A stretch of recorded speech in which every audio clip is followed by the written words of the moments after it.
Hey Nala, hey Inky, welcome. Hey Floor, hey Bunny Balloon. My trip? You mean my trip to the zoo? Stupid charger.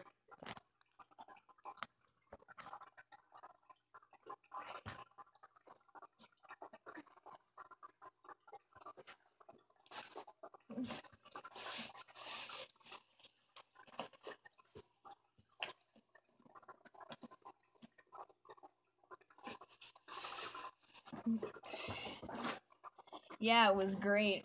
It felt good to be visiting the zoo again with my aunt and my cousins, even though James and Connor kind of threw fits the whole time. Hey, they're young boys, and James is autistic, so what are you gonna do? Anyway, Thomas Bradley. Oh, hey Tom! Been a while. My favorite animal? Like zoo animal or just any animal?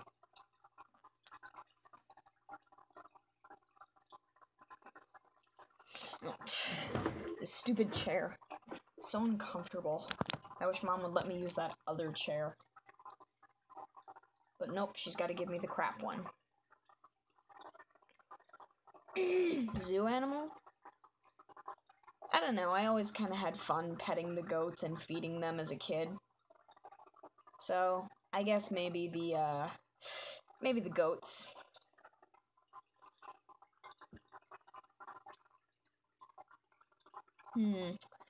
Okay, Tom, I'll definitely take your word for that. I'll try to remember that, but if I don't, well, I have a bad memory when it comes to certain things, so.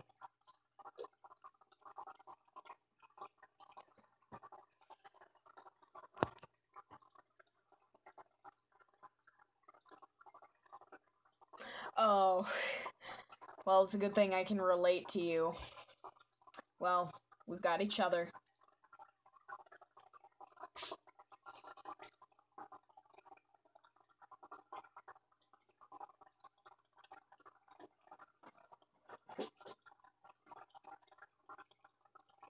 Yeah. Come on, then. Let's get creative. Oh.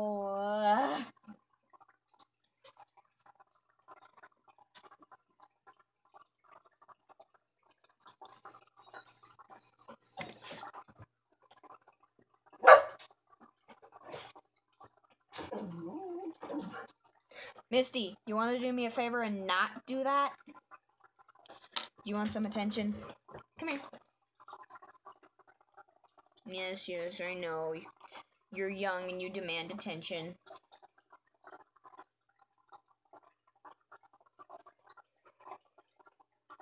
You're so cute. Oh, you're so cute. Oh, you're so cute. Oh, you're so cute. Okay. I'm not letting you out of my room. Yes. BL? I don't know. It could mean several things. Could mean boys love, as in yaoi. No. What have I told you? Not till you finished your cabbage. Don't you bork at me. I'll bork at you. Bork, bork. Bork. Bork.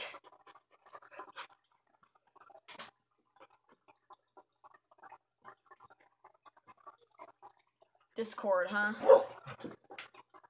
Come on. Come here. Come up here, Misty. Come here. You and I can snuggle up together. Oh, God. Don't take that out of context. She's my dog. Okay. Ah! Oh, okay.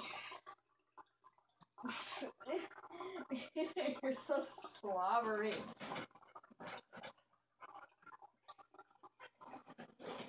John Cena! No, don't fall. I didn't tell you to fall.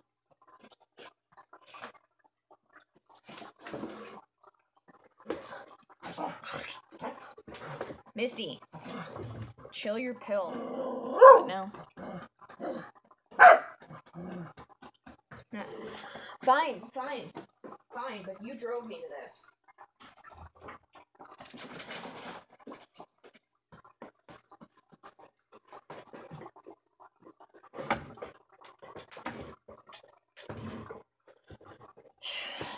I just hope she doesn't start barking really loudly, because that makes me violently angry, and I don't want to be violently angry on my stream.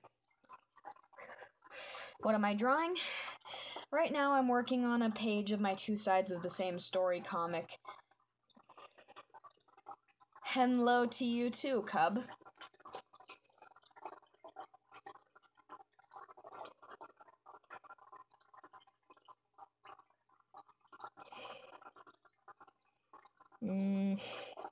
Mufasa.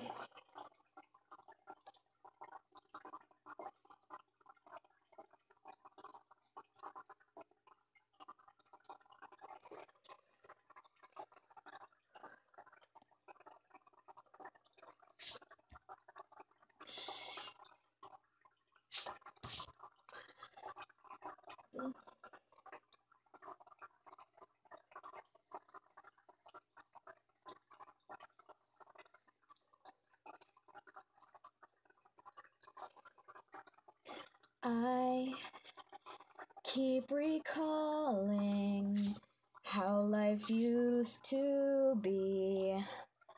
Huh? Yes, there's definitely going to be more of that.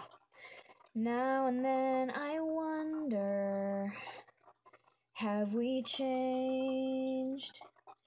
With your hand in mine, oh, the world has shine like the pictures in a storybook. We will turn the pages, sharing pictures of a memory. I care for you now, as I depend on my one beginning. A beginning. That song brings back memories from my childhood. It's from an old movie called The Care Bears Movie 2, A New Generation. That movie brings back pleasant memories of my childhood.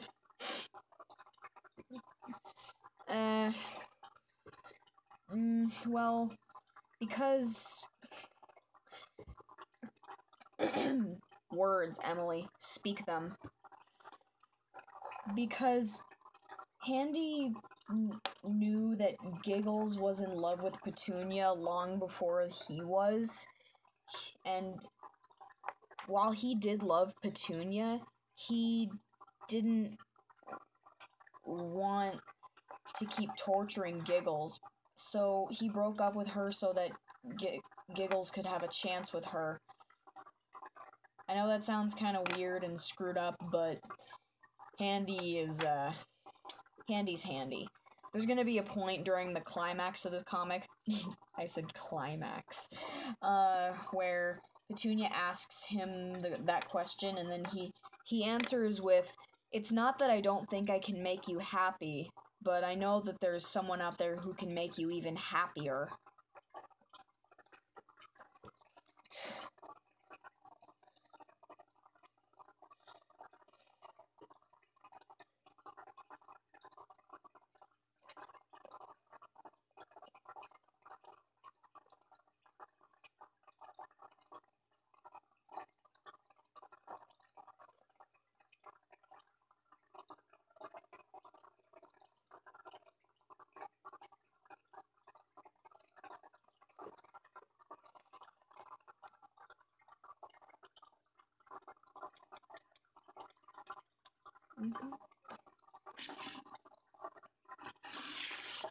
This is Yurio.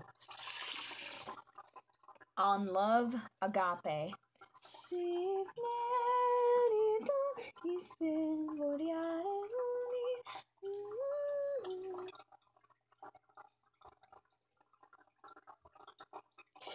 Once upon a time, yes, a very long time ago, lived a family noble and old, whose children were very close, and on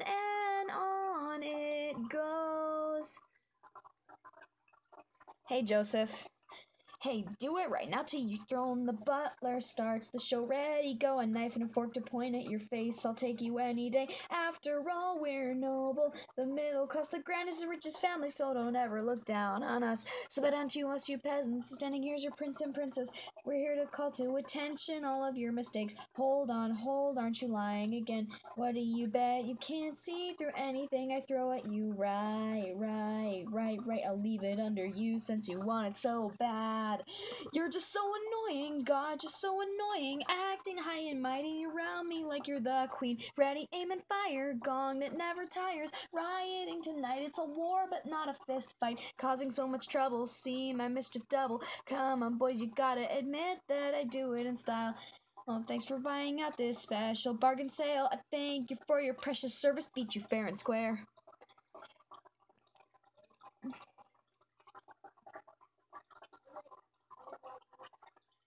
What, Mom?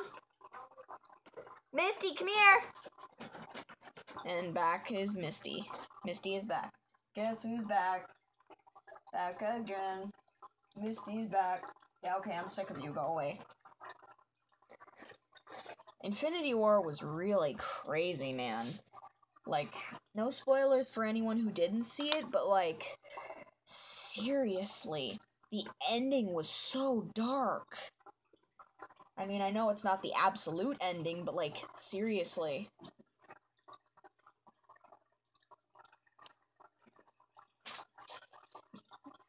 Spider-Man / Peter Parker has been my Marvel crush and favorite hero for years. Even back when I wasn't so into superheroes and Marvel, Spider-Man was always someone who I could count on. Oh, don't bring back so bad memories, Bunny Balloon. Okay, just a quick heads up, this page I'm working on brings up a topic. There's going to be points in this comic where Flippy and Flickby are going to be communicating to each other in each other's minds.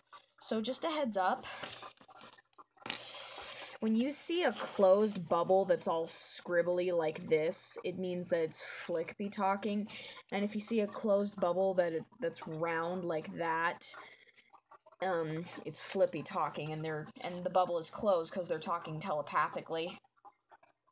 And also there's going to be points in this comic where Flippy can see Flickby as kind of an invisible apparition, like he's there but he's like invisible. That means only Flippy can see and hear him.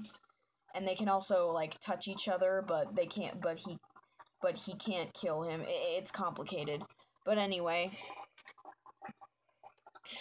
it's kind of like have you guys ever seen Higurashi? And by chance, have you ever seen the second season where we see that purple-haired girl named Hanyu? If you have, Hanyu is invisible, so she's kind of like transparent, and only Rika can see her in that anime, and their senses are connected at the same time, too. It's kind of like one of those situations. Well, you should definitely watch Higurashi. Higurashi is such a good anime, but the first season is pretty freaky, while the second season is more on, like, the emotional side. The first season focuses more on freaking the audience out, and also the second season is more on getting on their feelsy side. Anyway, enough chit-chat. Time is candy. Let's do this.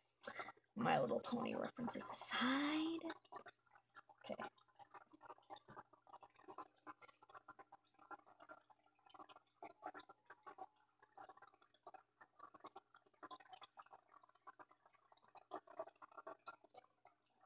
Also, I don't know if you guys saw on the Amino, I'm also writing a fan fiction between Lifty and Splendid called A Stolen Heart. The first chapter is up, and I started working on the second chapter earlier. I would have probably been halfway done with it by now if it wasn't for my sister so rudely interrupting me and making me feel so violently angry that I can't do anything. But, I don't know. I'll probably work on it more tomorrow.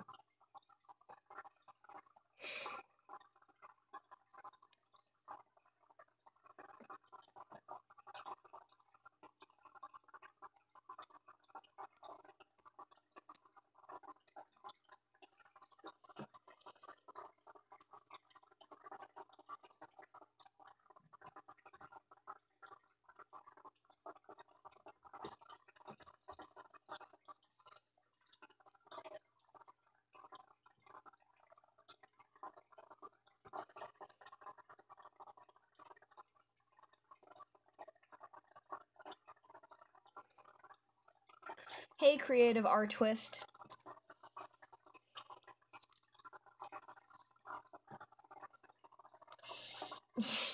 Love this dialogue already. What's up? The ceiling, anything that's not down, that's what's up. Okay. Okay, let me think. What should Flippy say, or rather think, next? We've got Flickby saying, this is boring, and then Flippy saying, Flickby? And then we've got Flickby saying, yeah, who else, dumbass?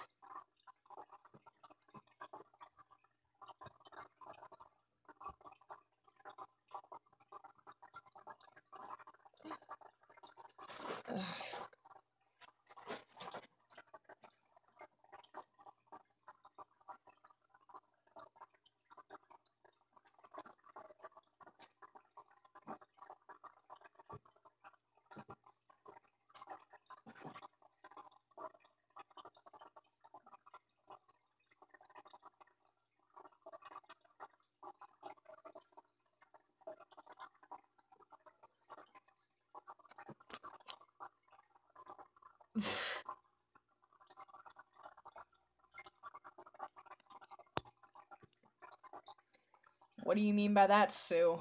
Also, hi. I like when you come to my streams, Sue. You make it a lot more interesting. Alright, finished it.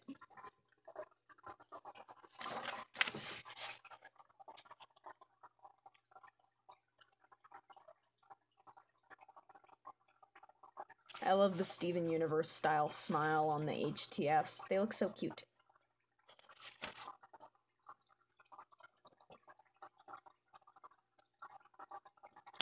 Yeah, I'll read it. Top panel, Flippy's jumping up and down excitedly, kind of like he's saying he, and then he's thinking she's such an innocent little angel, and we've got Flippy and Flickby communicating through their thoughts. Flickby saying, this is boring, and then Flippy's just like, Flickby? And then Flickby's like, yeah, who else, dumbass? And Flippy's like, ugh, I forgot you talked to me in my head. Oh, poor Flippy. They've got advantages and disadvantages for being able to communicate telepathically. The advantages for Flippy is that no one else can hear Flickby's snide, creepy, sometimes perverted remarks. And that way he can keep him in when he's not in control. The advantages for Flickby is that he gets to constantly jeer, pick at, and torment his good part and watch him writhe like a hermit crab without its shell on a boiling hot day. And then the disadvantages for Flippy is that he has to listen to all that junk and it makes him sick. And the disadvantages for Flickby is that he never gets to honestly voice his voice unless he's physically in control. Basically, they're bittersweet about their conundrum.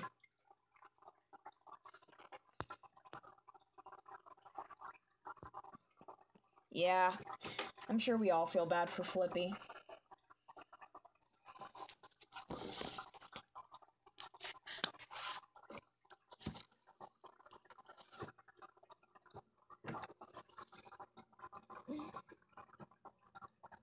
Hi, Hero Decky and Porcupine. It's nice to see you.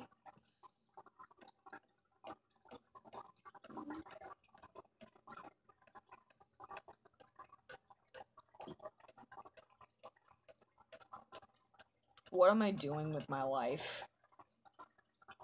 Okay.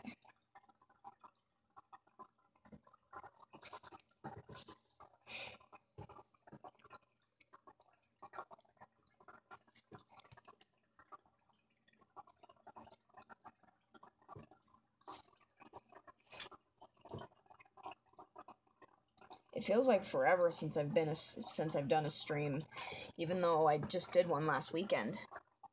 Ooh, I can't wait to read you guys acting like fangirls. That tongue was unnecessary, Emily. Relax.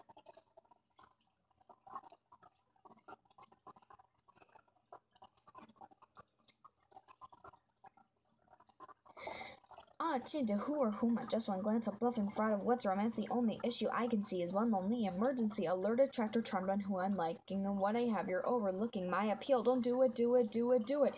The human being's preference that I'm liking this or I like that. A satisfy orgasmation overflowing over and over. The feeling of entering this land of bliss cannot be missed. It's taking in my 8-point loving hot machine, the vulgar manda. Reaching to a point, I can't take it anymore. You're the one, this climax is throbbing for, teasing with the love, your pleasure, climbing to the top, while gripping hold on your identity. Coming to admit you can't hate this dreamy boy, what feel that? Told you can handle it. What you don't know is that I love to hate the frustration. Why can't you see the results are so gigantic? And don't hide and seek when you can take a peek, okay? Go right ahead. I love to indulge in fantasies such as that one. I'm a tool.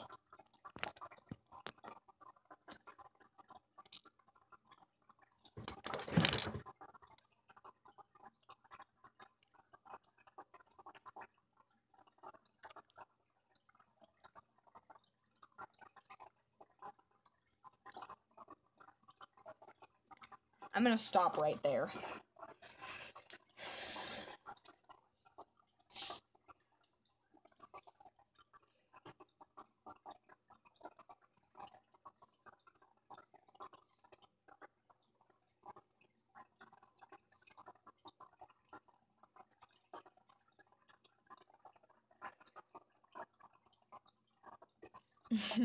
Oh yes, the punishment. Tickling her. Hey, Galactus. I'm pretty sure I can take it.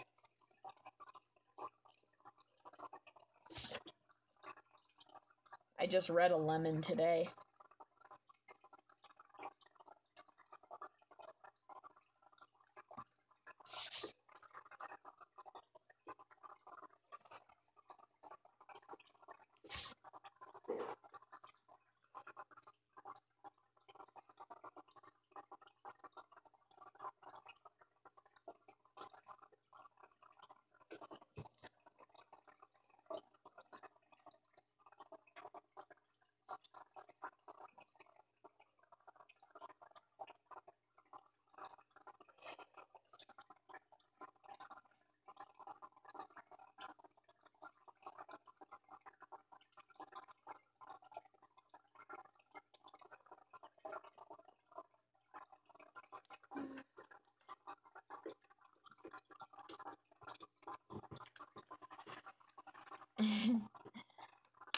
Yeah, I read the preview for it. It's really good.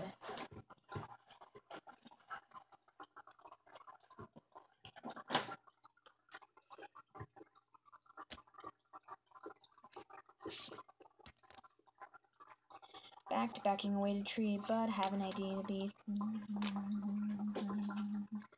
Who the hell do you think I am? Maybe humility's not so bad. Right. Guess who earned a gold star for very good job? You're just so annoying, God, just so annoying. Acting high and mighty around me like you're the king. I'll strike even harder, shoot you till you topple. Retribution, punishment, I'll make you feel all of it. Looking down upon you, seeing through all your moves. Chances for the taking, you're dancing to my own beat. Got a little messy and missed you by a hair. Oh well, it looks like I'm the winner, beat you fair and square.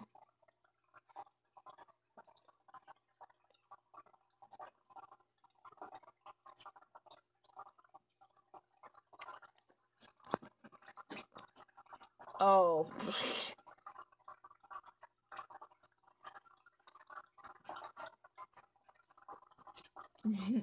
Yeah, of course I saw it. How can I not see it?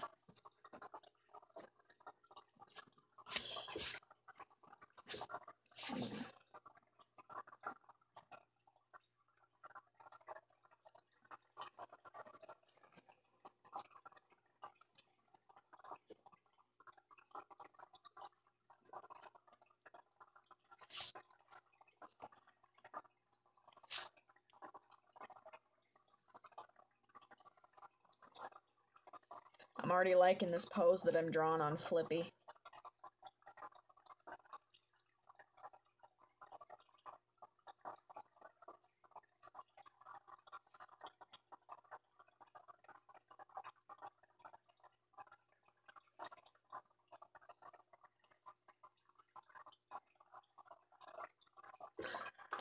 Whew.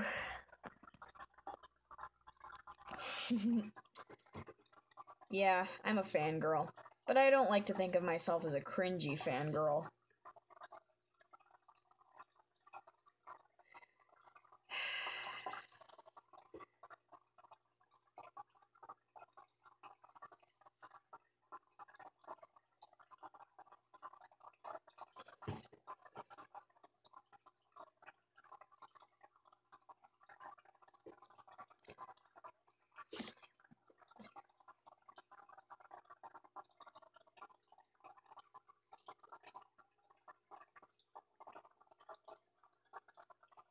I don't know why, but sometimes when I'm drawing, my mouth will just fall open and I'll just be like,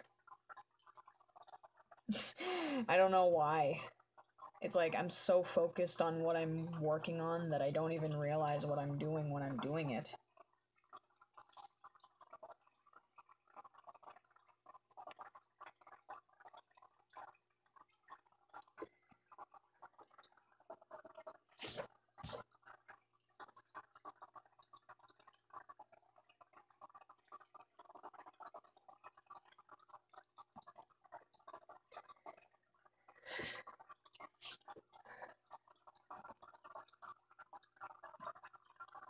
Hey, gaming profile. Hey, Queen Nemmer.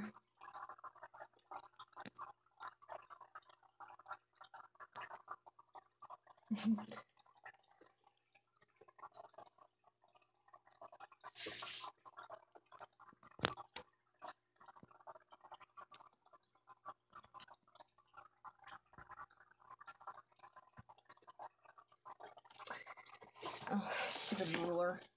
I'm sorry, I'm just not I'm just not in a very comfortable position right now, so I can't really.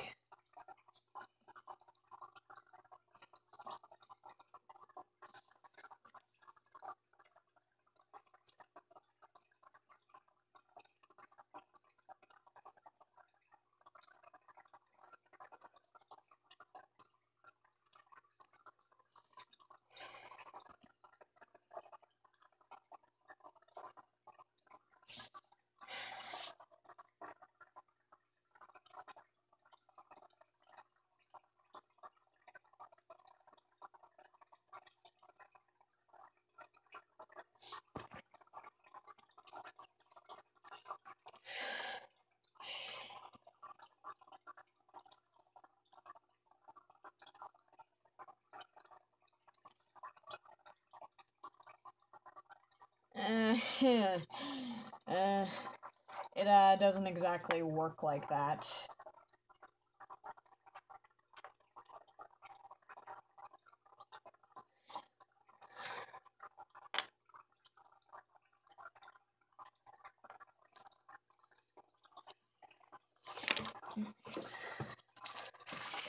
I got him drawn.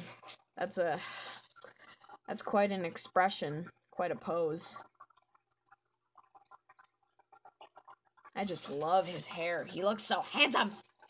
Handsome little floof bear.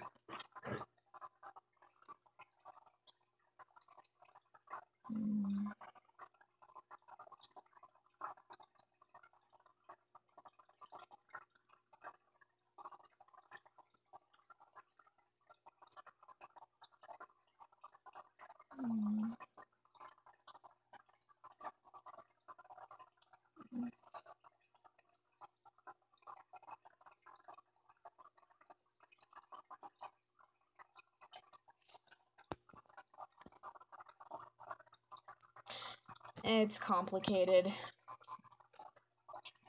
Yeah, it is cute.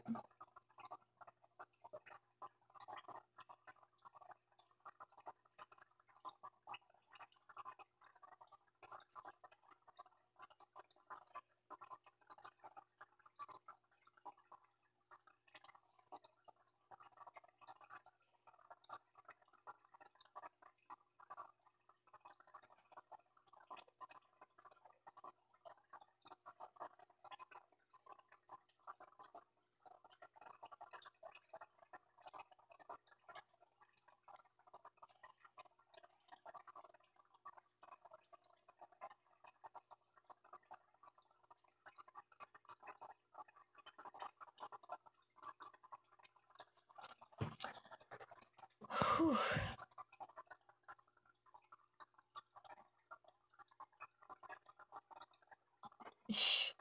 Of course he can. Of course.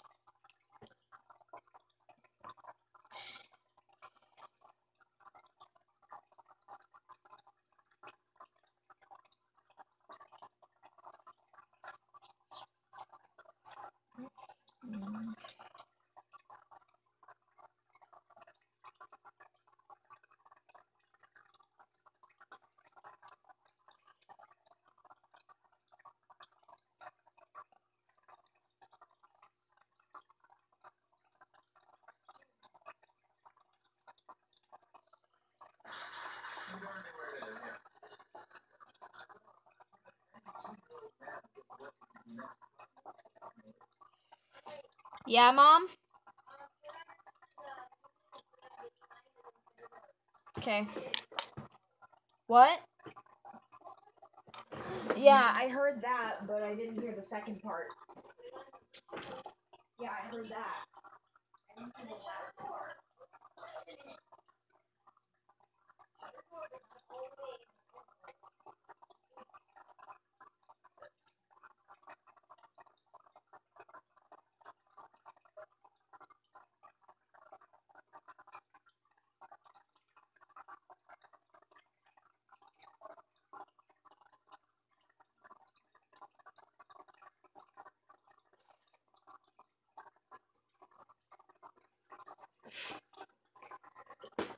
I am back.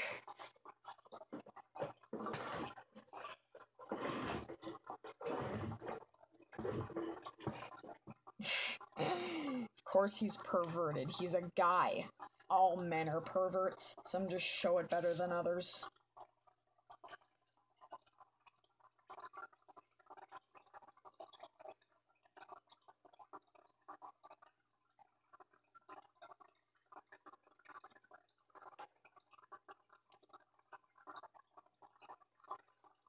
Oh, God.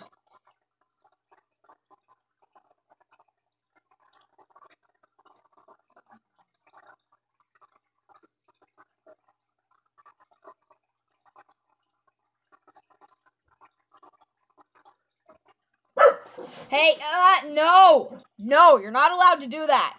You're not allowed to do that.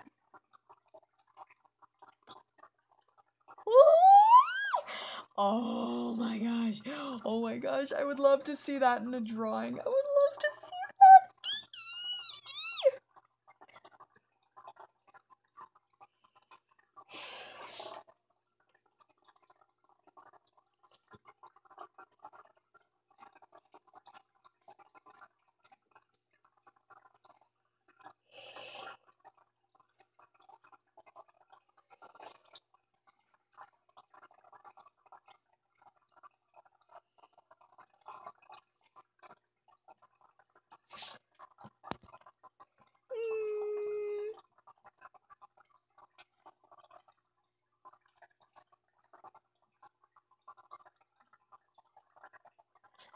Sometimes I like to imagine just Flaky crawling on the floor looking for something that she might have dropped, and then Flickby just walks into the living room and he sees her and he just smirks devilishly and he just walks up from behind her and he smacks her on the butt, and then she just like "Ah!"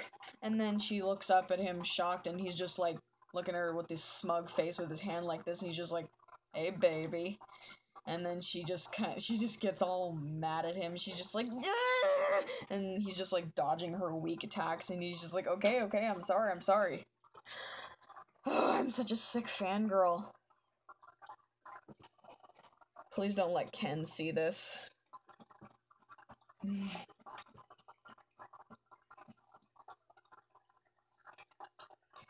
You know in anime when like the character will lower his or her head and their hair will be like covering their eyes and they'll have like a black shadow over their face so we can't see their eye. I love doing that with the Happy Tree Friends too. That's what I'm doing right now on this panel.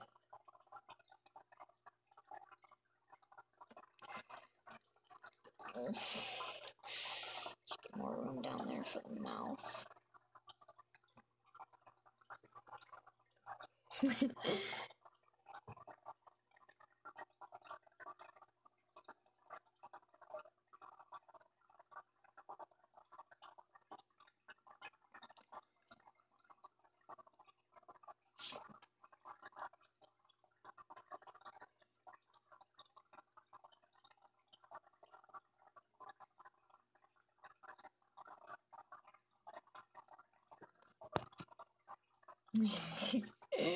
Yeah.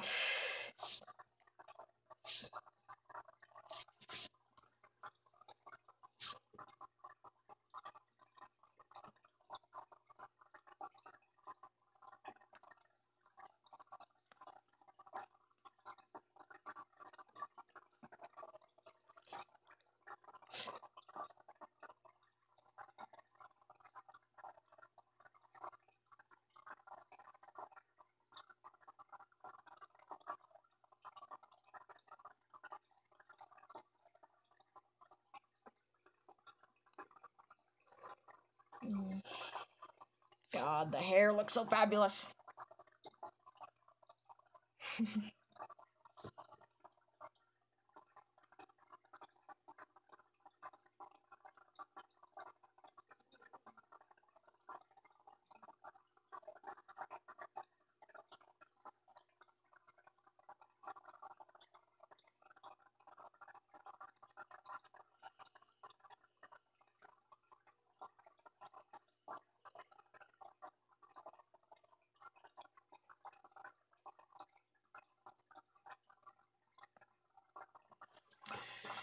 Hey, Nightmare Moon the Gamer, welcome.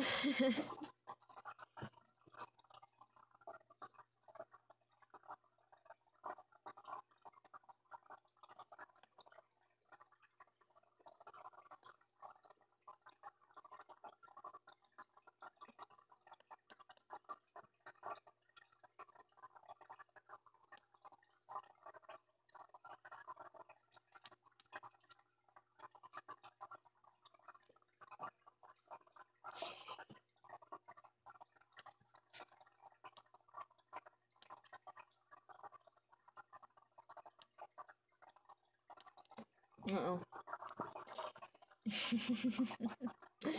Yeah. Everyone is a pervert in their own way.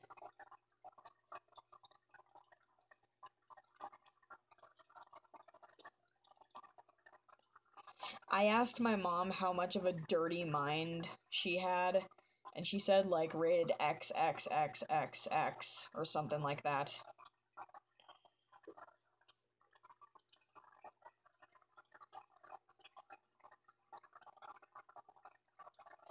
Add some extra detail onto the hair since it's a serious moment.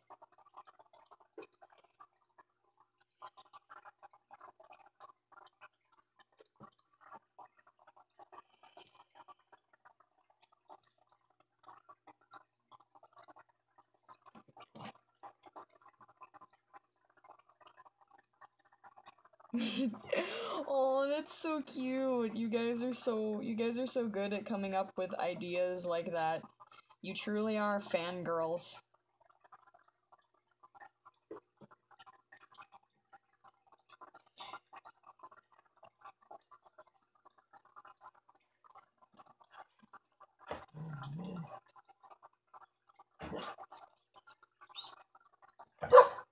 Hey Misty, you want to do me a favor and not do that?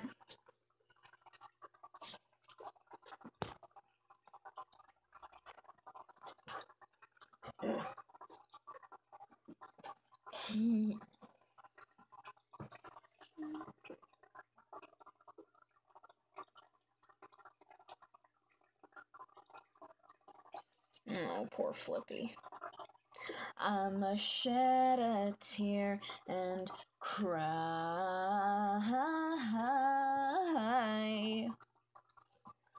What should go on the last panel?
Jeez, Flippy looks tired, like he's got stripes under his eyes, sorry.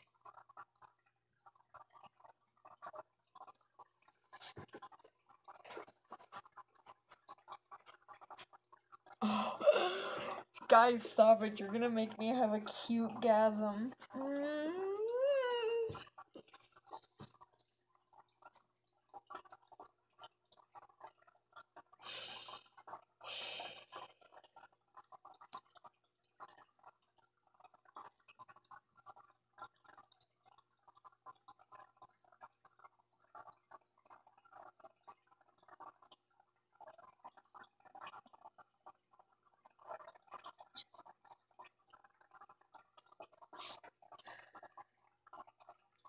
You know, there's a point in this chapter where Flaky just pretty much preaches her heart and soul out to Flippy.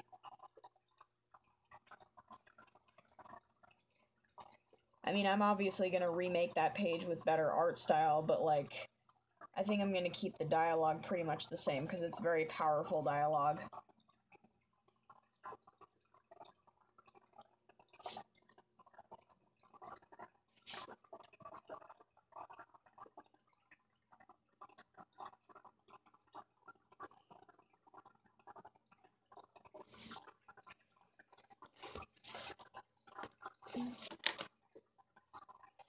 Getting your neck kissed feels funny, but it also feels good too.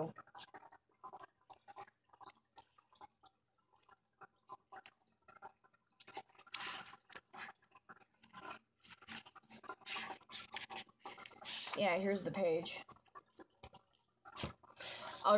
I'll read it to you.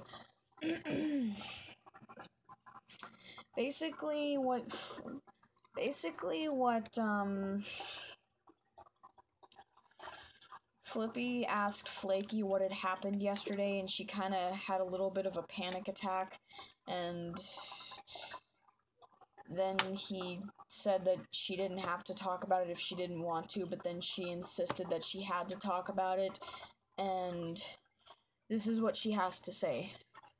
She said, You know, I'm not usually one to preach, but I see now that this is necessary. I know you hate Flickby for what he does, but it's just not healthy for you two to be constantly fighting all the time. Especially if you're gonna fight over things like what he did or didn't do, what he says to you, and me. I get that you're worried about me, and I'm flattered, but I'm worried about you as well. So that's why I have to talk about what happened. Flippy, you're already sick enough with your PTSD as it is, so keeping you in the dark on the matter isn't gonna make it any better. man, Flaky, can she preach or what? Welcome back, Floor.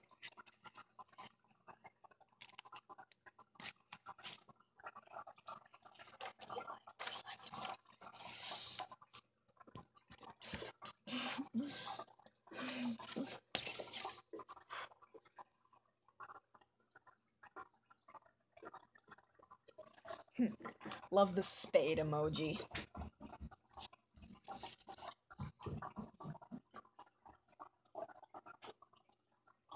God, Flippy's face. I don't know what kind of emotion it's showing, but like, it's good.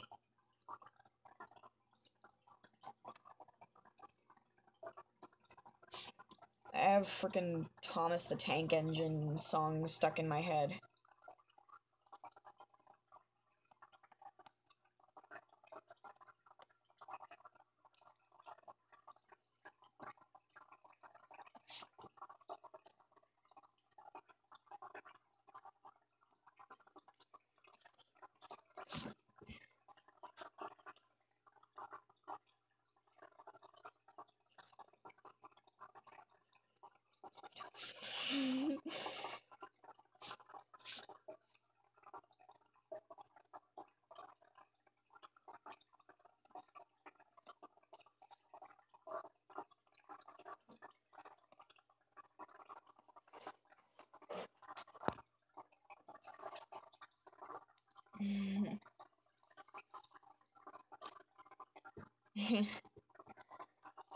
What do you guys think Flaky's job should be? 'Cause, like, I don't know, I kind of had this feeling like she could be a writer or something. Not like an author, but like she just writes poetry and such for fun.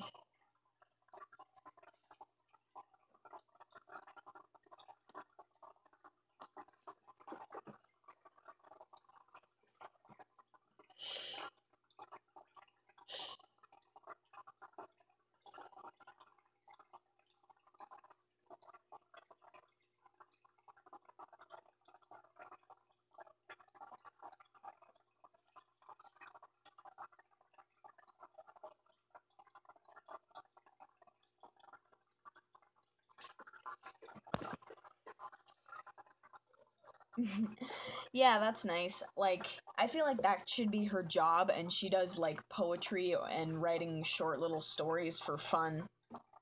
That's a good idea. Thank you, Floor. Thank you.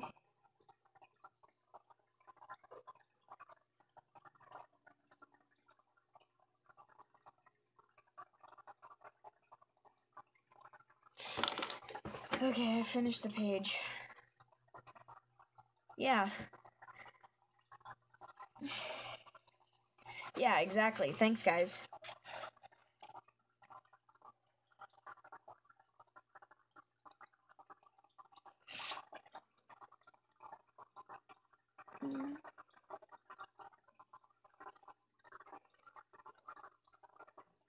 I love that face right there.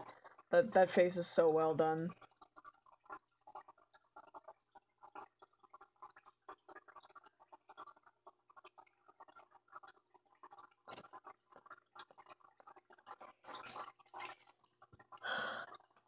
I need some candy.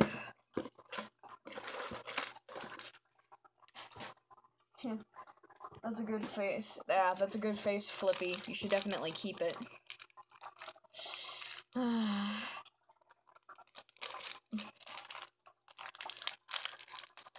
He looks so much like his dad. And his mom, too.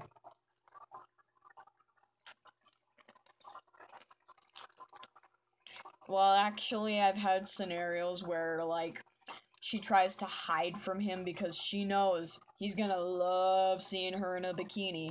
And she doesn't want him to embarrass the hell out of her if they're at a pool or at the beach, so she just tries to hide the bikini from him at first. And eventually he finds her and he's just like,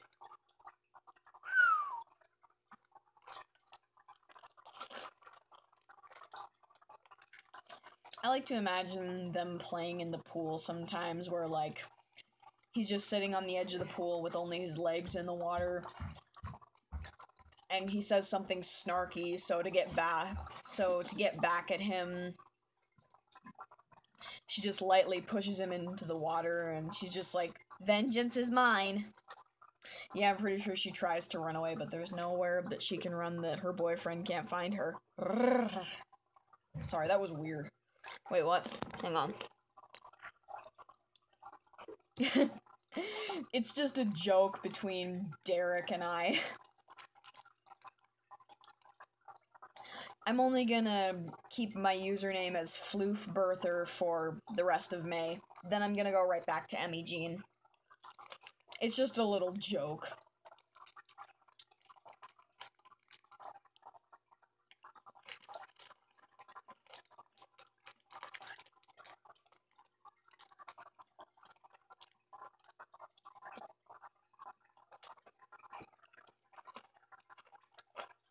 I actually have an old drawing somewhere of the HTF girls in swimsuits. Flaky has like a bathing suit, like that one-piece kind of suit. It kind of looks like a ballerina's thing. You know what a bathing suit looks like. It's just one piece. It has white and blue stripes on it.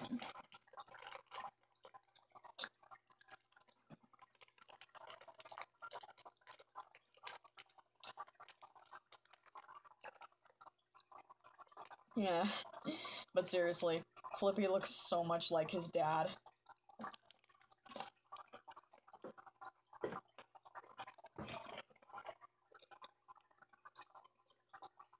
Yes, yes he would.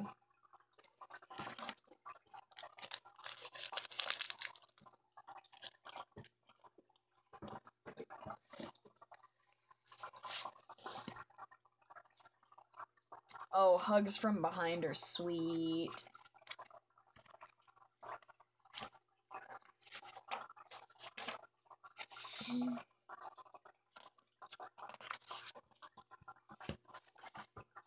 Okay. No. You guys did this to me. I have to draw. I have to draw the swimsuits. I have to draw it. I'm sorry. You guys did this to me. You're making me go to a dark corner of my personality. You're making me visit my fangirl side on a live stream. You wanted this. You got it.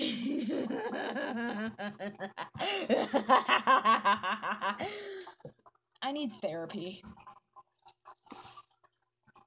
Also, oh whoopsies.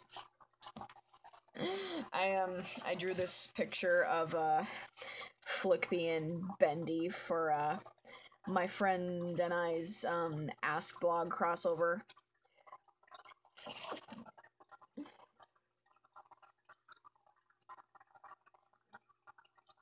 Looks pretty cool.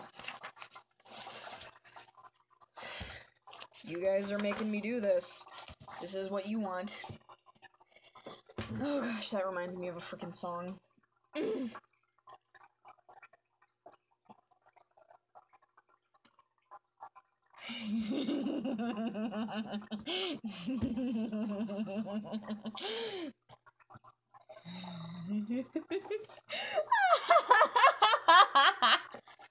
I'm sorry, I don't know what's wrong with me. I just feel like laughing like a maniac. She's a maniac, maniac on the dance floor, and she's dancing to... Yes, it is. I just had to draw it. I had to, okay?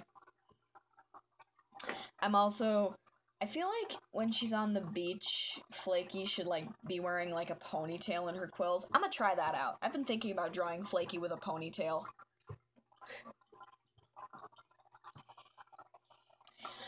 I was gonna sing something. Oh, yeah. I didn't know what I got into. Somehow I can't go back, even if I really wanted to. So what more can I do? Here in the end, it's just me and you. I never wanted to play by all the rules. A knife in hand, and I'm playing out the part of the fool. So here we go, you can judge me thoroughly. It's too late for apologies. Go ahead and just hit me since you're able. We know my determination isn't stable. Yes, yes, he has. I'm not even mad because I keep on dying, but I don't even know why I'm trying. This isn't what I want, yet it's what I ask for. Curiosity over all my morals. I took away your perfect happy ending, resetting the world despite the warnings. Right now I'm made of love,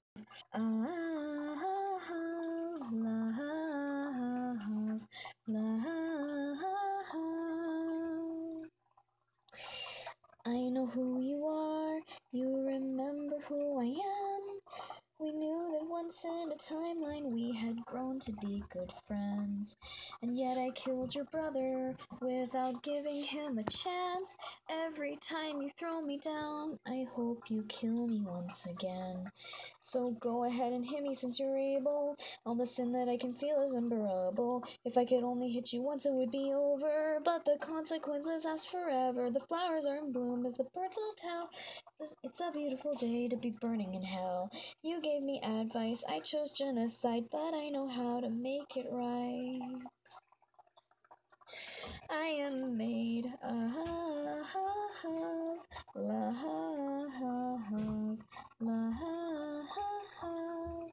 but I'll give up for you. Love,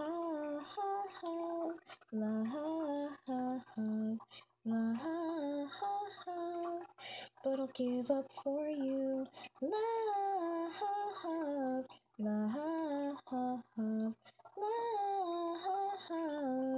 but I'll give up for you.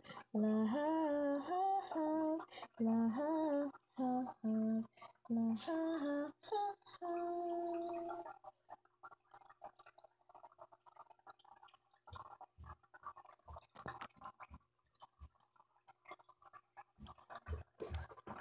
terrible things, Anila. Only terrible things. Sometimes I like to imagine that Flaky, she's just like around her living room and then she like falls backwards over. She just accidentally tears her top on something and then she falls backwards on the couch and then Flick comes in, he's just like, "Hey Flaky, can I?" And then he just sees her lying on the couch like this in a fetal position and then he's just like, "Well, I didn't know you wanted to do it this way."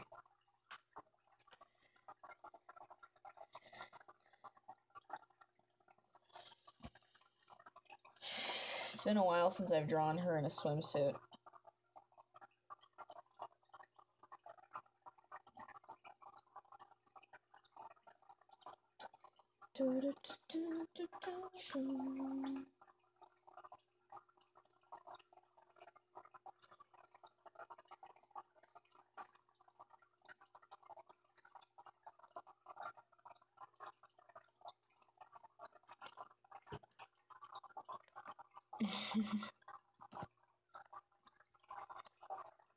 I don't know, it just ends there.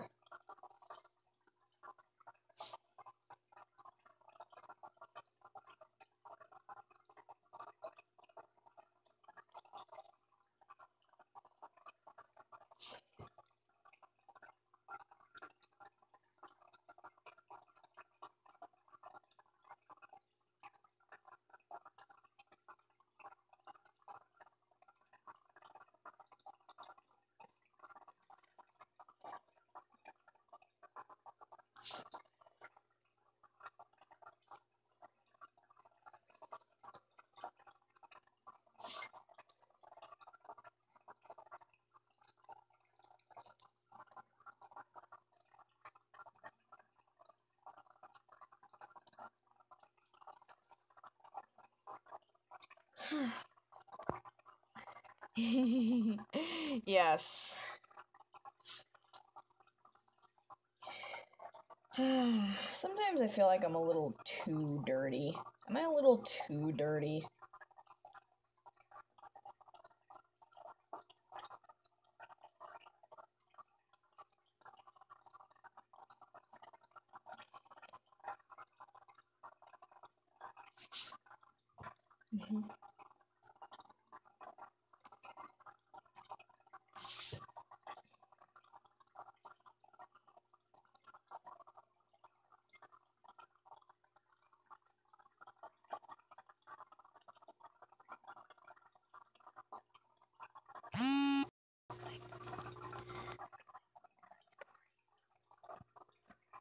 Okay, sorry about that.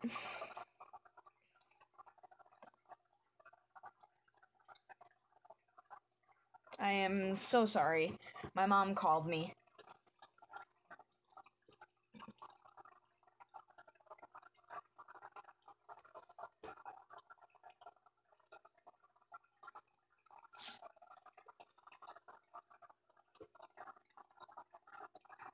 Wow, the swimsuit looks really impressive in my new style.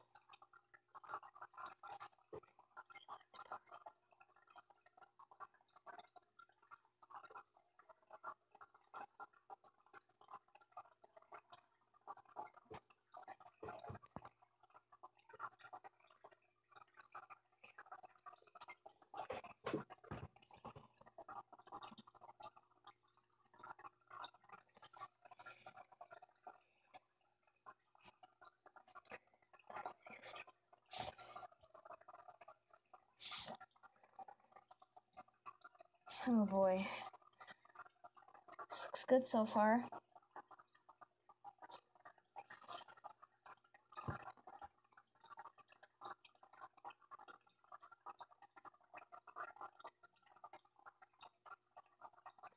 I don't know. What expression should I have on her? Should I have like a shy smile or should I have like a panic expression with a blush? Either way, I'm gonna draw a blush on her, but still.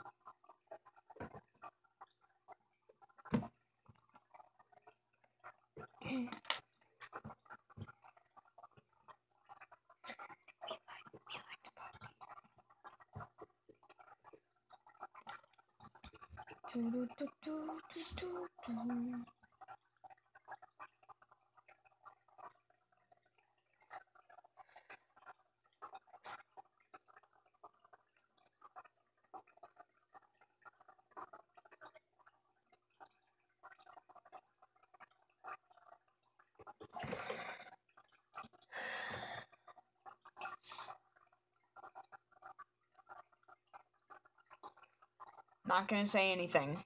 Also, hi, circle.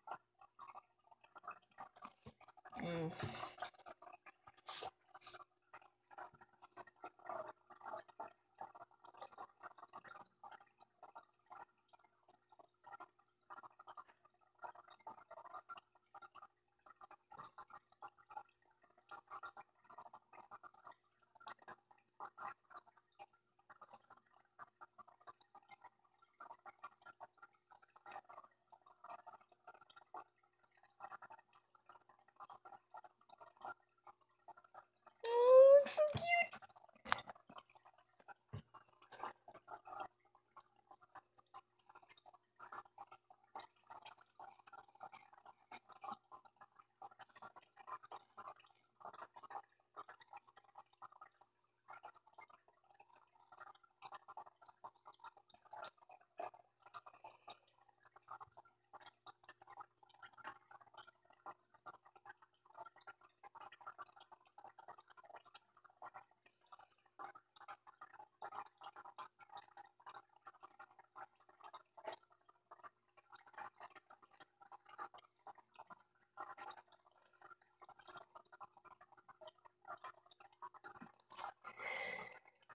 Whoa, the ponytail looks so good.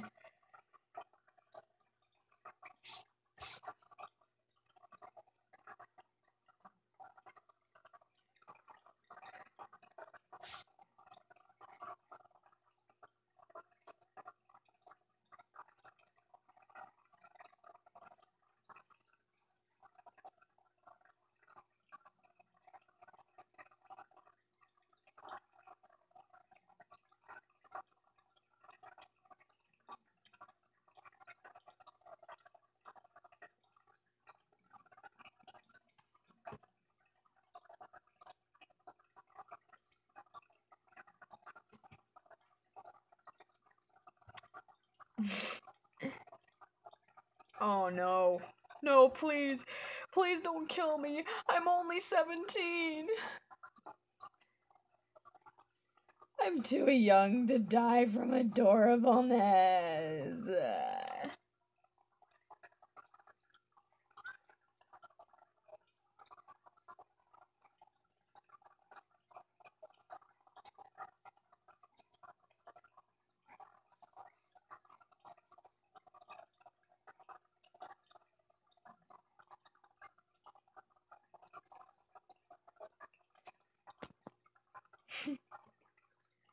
Yes. Alright, I'm gonna add a background to this, but what do you guys think? Flaky in a ponytail, eh? What do you think? Look good? I mean, I think she looks pretty cute. She looks so adorable.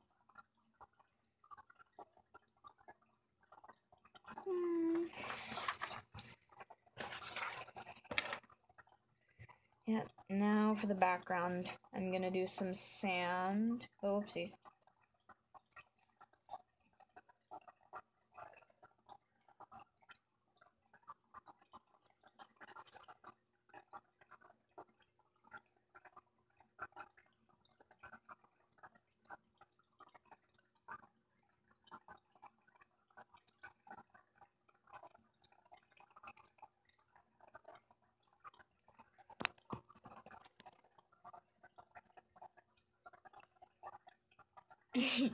Aw, Queen. You're so nice to step up in my place. I seriously like the ponytail look, though.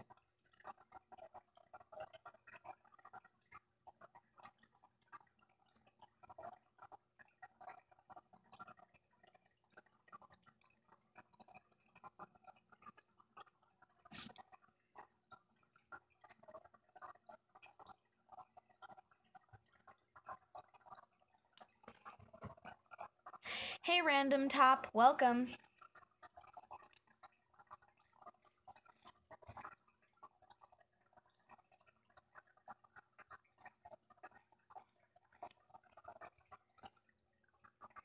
I'm gonna draw a sun in the sky.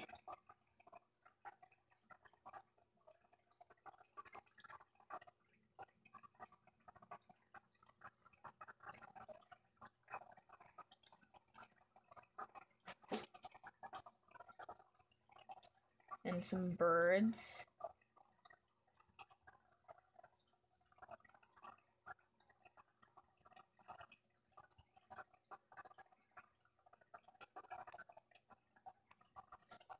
And some waves on the water so that when I color it, I know that it's the water.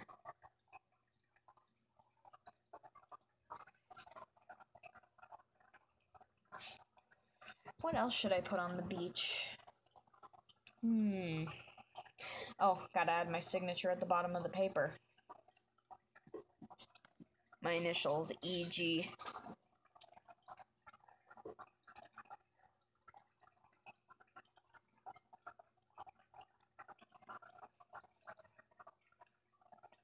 And maybe some clouds.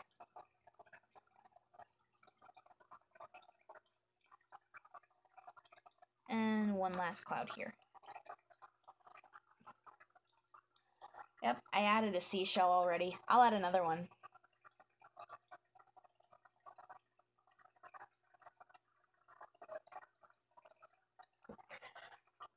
Under the sea,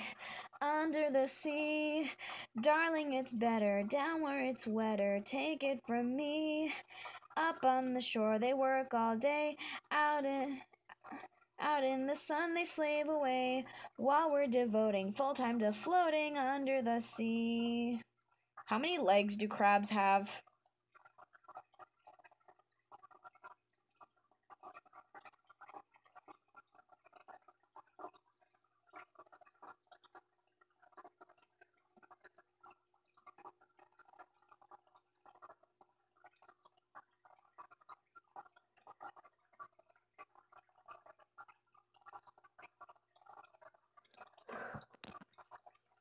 Okay.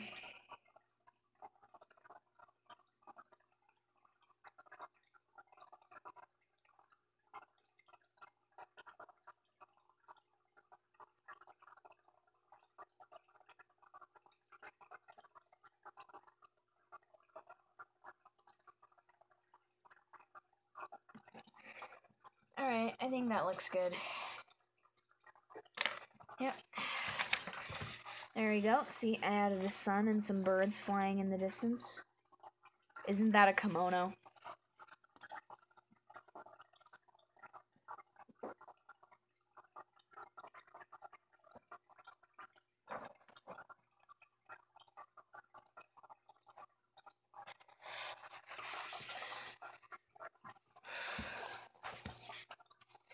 Hey, Floor, I have something in here that I think you might like.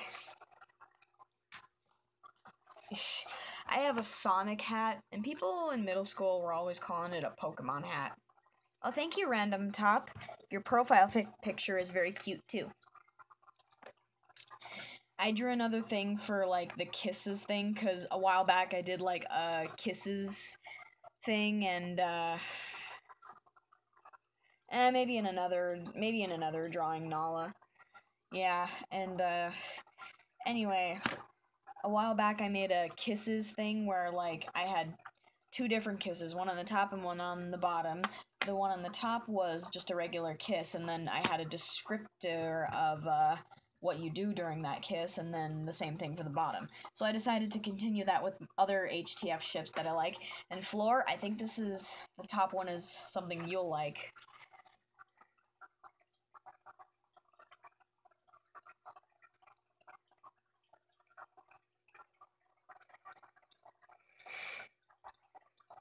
thought this might have been some good practice for me to draw a mime more because, like, you know.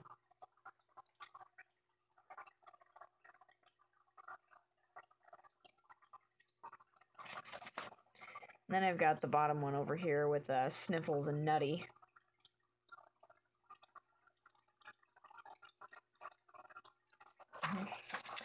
On the top it says, cheek kiss. Pucker up and peck your lips on your partner's cheek. The bottom one, lick kiss. Lightly lap your partner's cheek. Don't try this in real life, it may not be sanitary.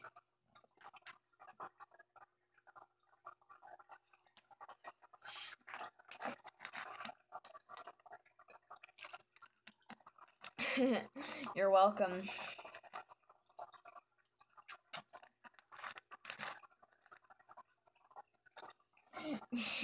Adorableness, the most deadly disease known to the internet.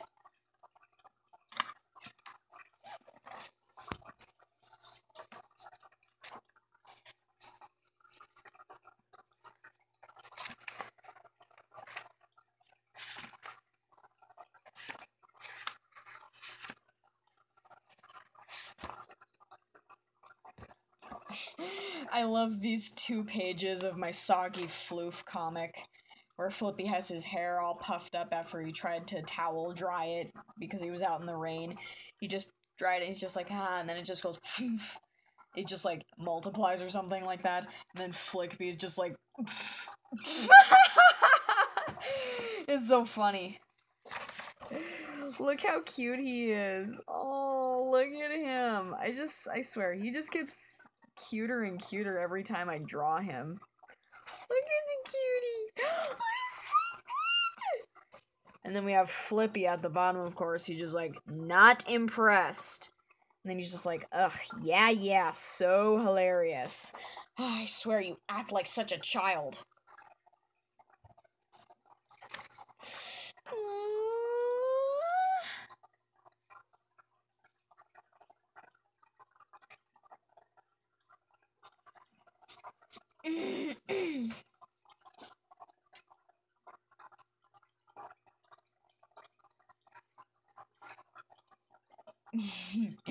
Thanks.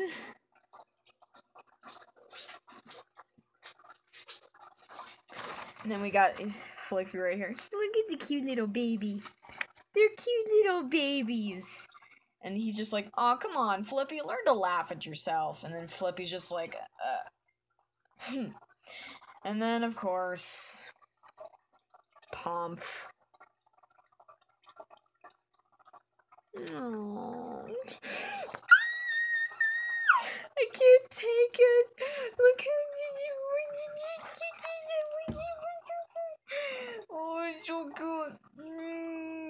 No, it's so good. Oh, it's so adorable.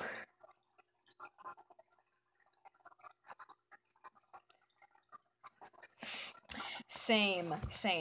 I haven't been feeling inspired for my cannibal comic. I mean, I still want to continue, but like, I need inspiration.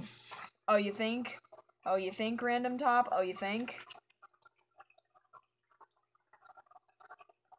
I'm sorry. I'm so sorry. I'm sorry that I inspire you and then I make you not finish shit.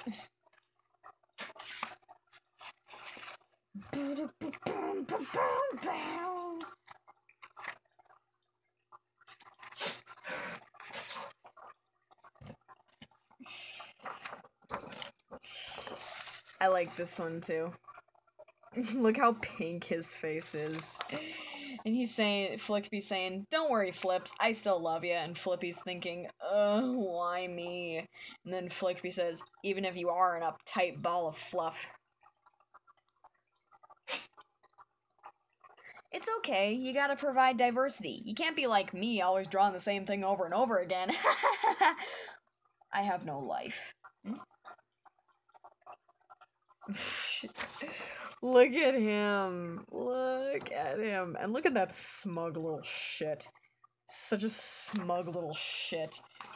I always love drawing these cocky little expressions on Flickby. It just seems to fit him where he'd be like Cocky. No, of course not. That's my guilt ship. Flippy x Flickby is my guilt ship. I'm sorry, but I prefer them as brothers and, like, best friends. In my alternate universe, they are, like, best friends. I mean, not at first, of course, but, like, currently they are considered best friends in my alternate universe. Oh my gosh. Hey, Bunny Balloon, you want to know all the pet names that Flickby calls Flaky? Oh my gosh, they are adorable. I'm looking over at my Rose Quartz figurine, and I'm realizing that everything I thought I knew about Rose was a lie. She's not even a real person. It was all Pink Diamond, all along.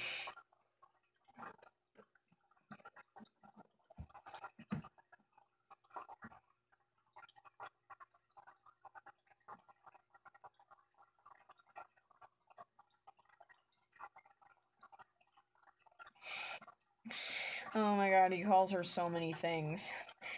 Of course, he does to call her Flaky, but that's her name. He calls her Flakes, Flakers, Flaky Flakes. He calls her Baby, Honey, Sweetheart, Doll, Dollface, Baby Doll. He calls her Dear, Dearest. He calls her Honey. He calls her Sweetheart. He calls her Sweet Pea.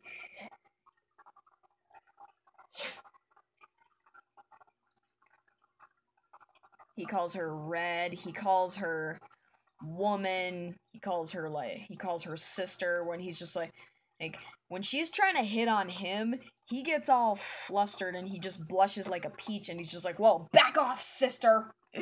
Just trying to keep his tough guy persona, but really, he's just a fuzzy little marshmallow. Just a fuzzy little marshmallow. I need to get a life, seriously.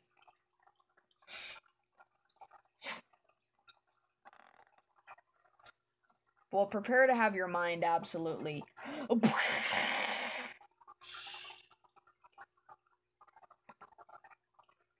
away. I'm just glad that we finally got a Lapis song. Like, I don't think I've ever heard her sing.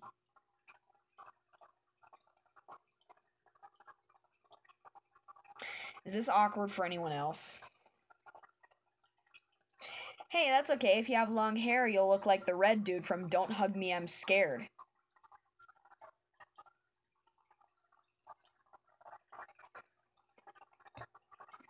Meh, meh, meh, meh, meh, meh, meh, meh, meh, meh, meh. That show gives me creeps.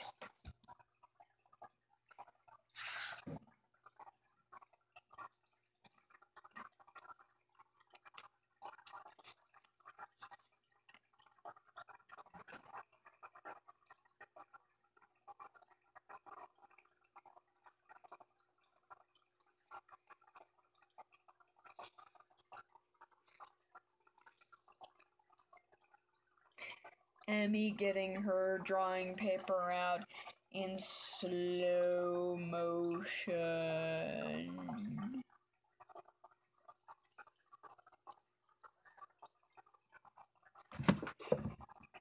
That's great. I draw humans, but I also draw them anime like. Okay. Oof. Oof. Oof. Oof.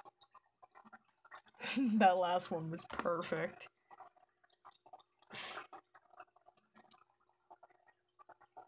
Monica gives me the creeps, but at the same time I love her hair.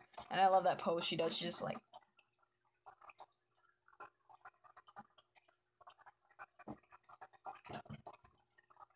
Okay. I'm going to attempt to draw what I've wanted to draw for a long time now, but I'm probably going to fail. But that's why we have more paper, and of course, double sides. Wait, let me check the time. Okay, it's 11:28. I'm fine.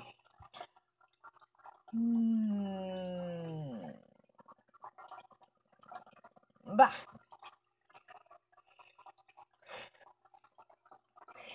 If I could begin to be half of what you think of me, I could do about anything. I could even learn how to love. When I see the way you act, wondering when I'm coming back, I could do about anything. I could even learn how to love like you. Love like you. I always thought I might be bad, now I'm sure that it's true. 'Cause I think you're so good, and I'm nothing like you. Look at you go, I just adore you. I wish that I knew what makes you think I'm so special. If I could begin to do something that does right by you, I would do about anything. I would even learn how to love. When I see the way you look, shaken by how long it took, I could do about anything. I could even learn how to love like you. Love me like you.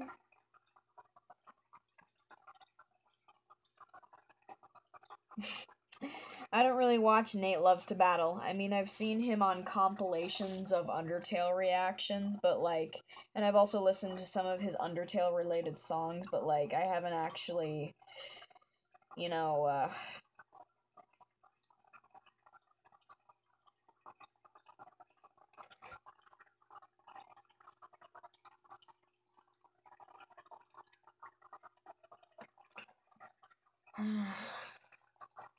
Yep, okay, need to redo this. Okay, I'll make sure to check those out.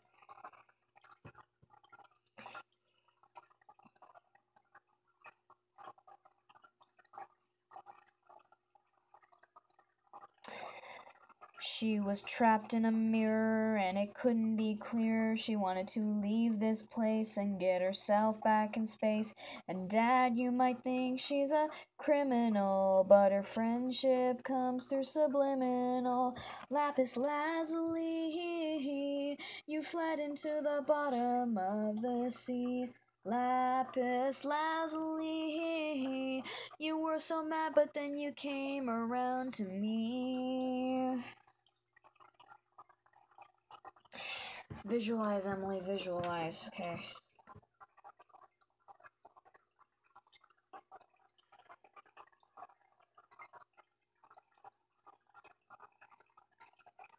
Oops. That's a bit small. That's what she said.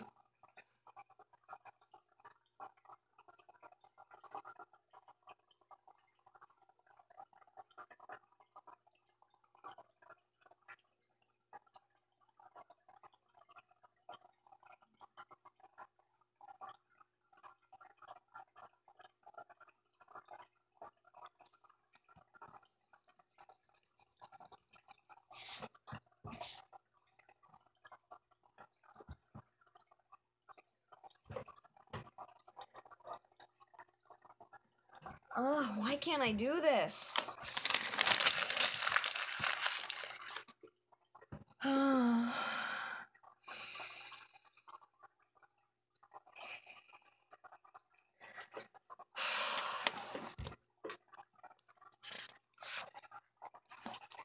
Okay, let's do this again. I'm gonna get it right, even if it kills me. It's not the paper, it's like, I can't get the picture to look how I want it to look. Okay, maybe I should try it like this. Okay, new technique. Take 3. Let's try not to fuck anything up this time. Hey Floor, how old are Lammy and Mime in your headcanon? Are they the same age, or is someone older than the other, or like how old are they?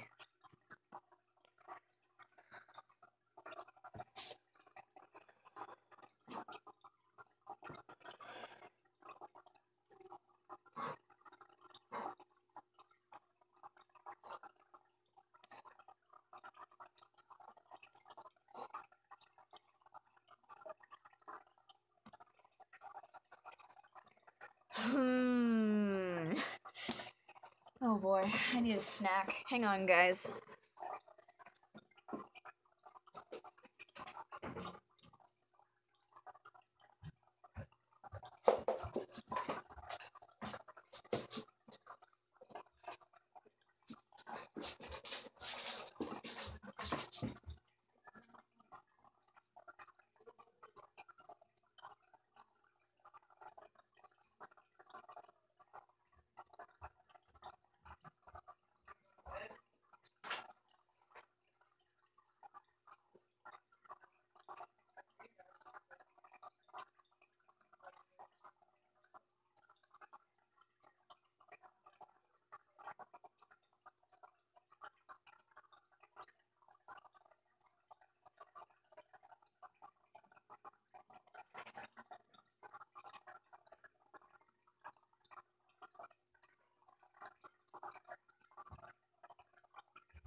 Okay, I'm back, and I have brought snacks for the snacking. Chicken and a biscuit crackers. Nabisco. Quite a company name.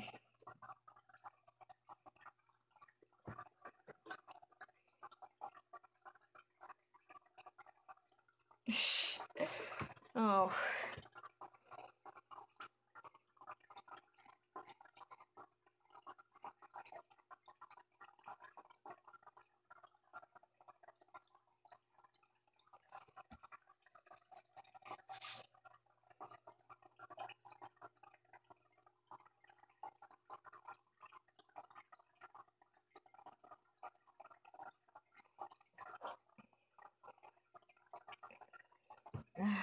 Nope, that's not working either.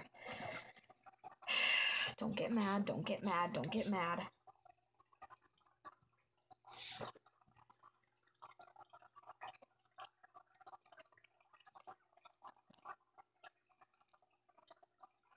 Oh, I see.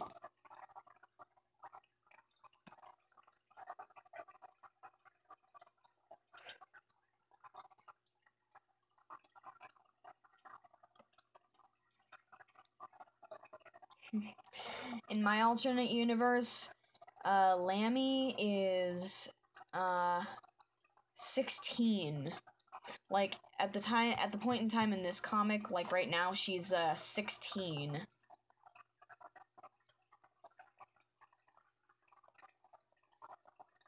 Yeah, she's still pretty young. And Mime is like 18.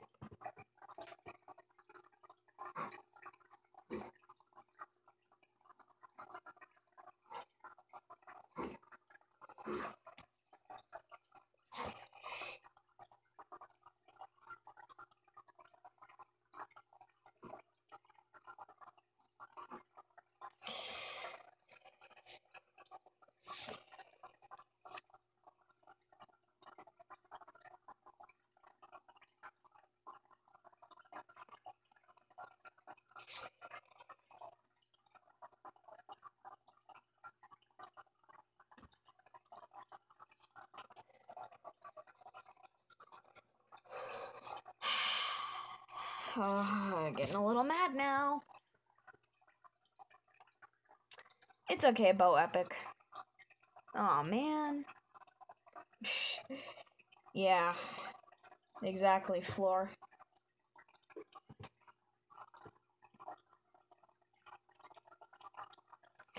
Okay, let's try this again. Fourth go. First, I need my crackers.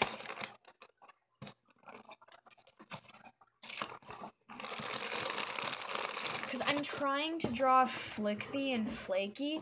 He's just like holding her up, like she's sitting on his arms that are in a position like this, and they're kind of like nuzzling their noses together, and she's like holding on to his face like she's cupping his face like this, and they're kind of like giggling, but I can't get the proportions on it right. I think I'm just gonna try to make this a little bit bigger.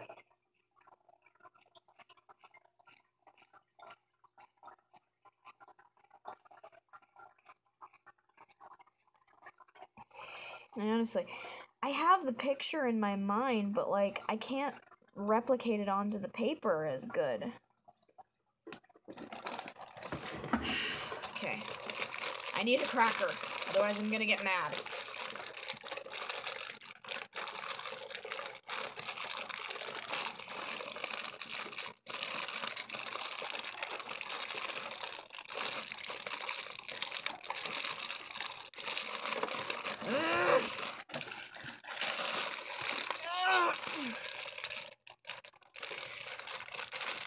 Finally.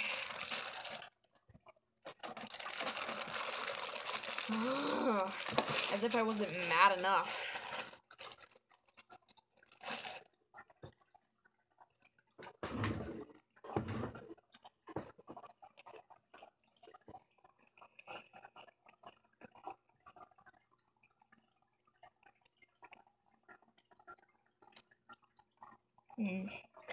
Maybe if I try...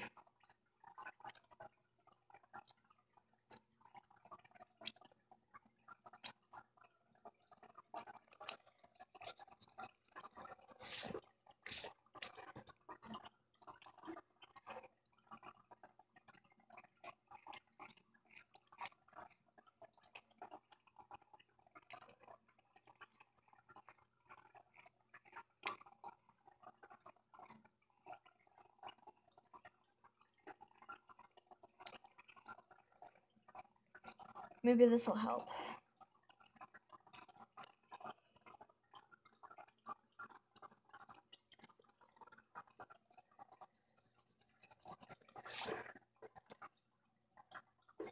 Okay.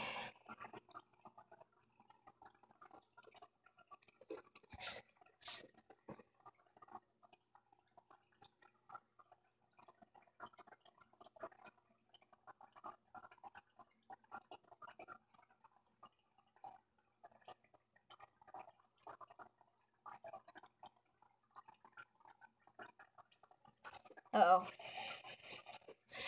I think I might have it this time. But don't quote me on that, okay? Don't get cocky, Em. Stay focused, Em.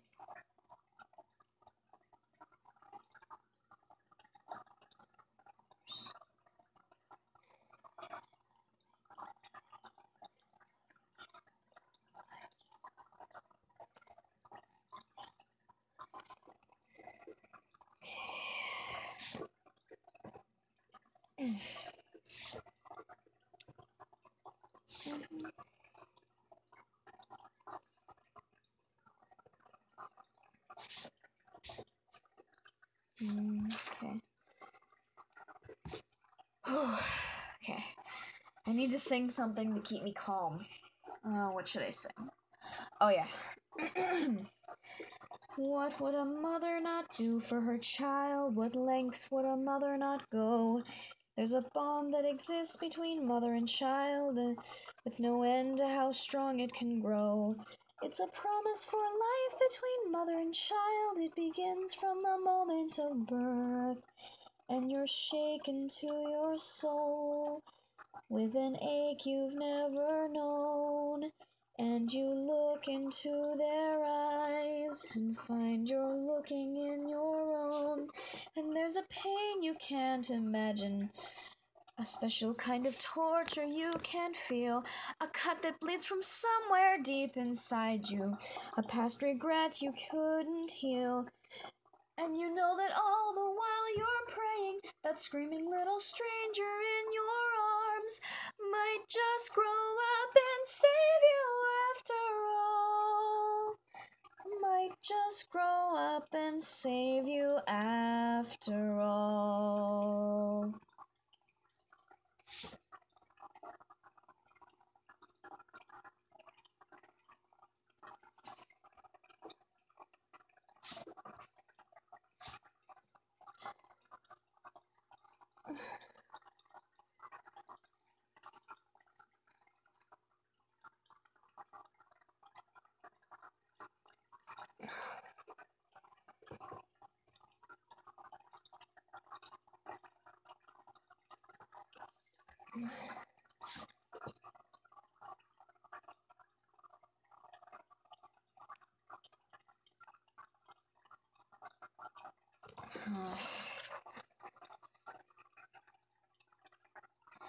Okay. You know what? I'm just gonna switch this one up. Yeah, Mama's switching it up.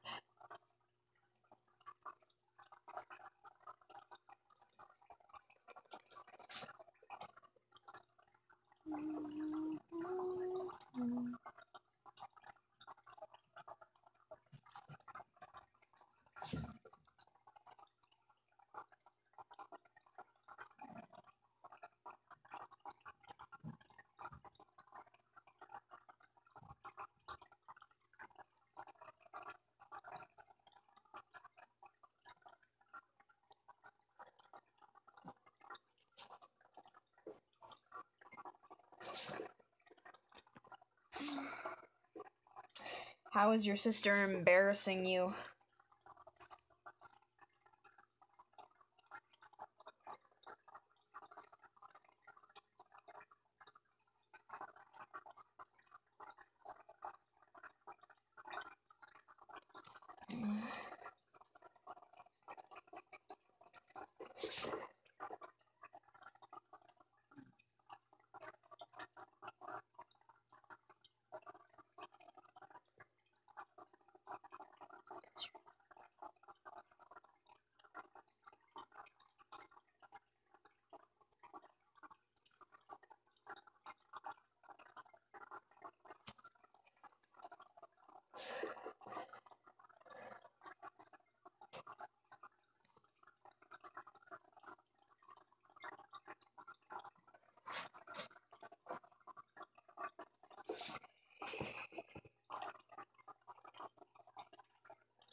Okay. Gonna have to practice more on the holding her up thing later, but for right now, I'm just gonna do a simple sitting on his lap thing.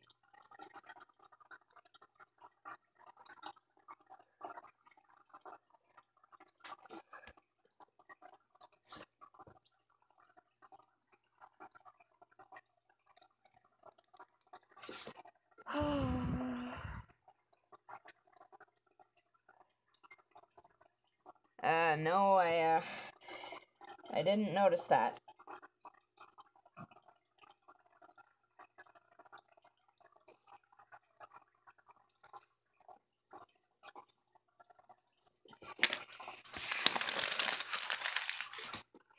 Alright, that's it.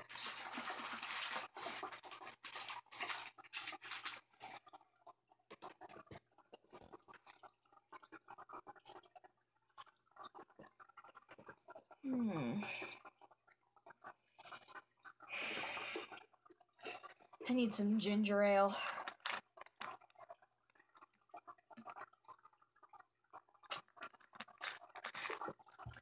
Okay. Let's try something else. I need to draw some more fangirl-worthy material.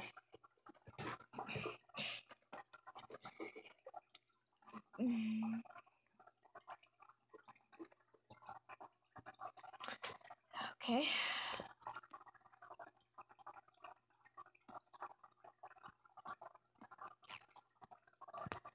Oh, hey guys, guess what? Ken Navarro, the co-creator of Happy Tree Friends, he has an Instagram account, and I followed him on Instagram. And I commented on one of his posts saying, I don't care what my mom says, I will love HTF until the end of time, and he replied back. He replied back with with a thumbs up emoji. And I'm just like, Ken Navarro just responded to me. Ah! Yeah, I was having trouble. I think I'm gonna try something different.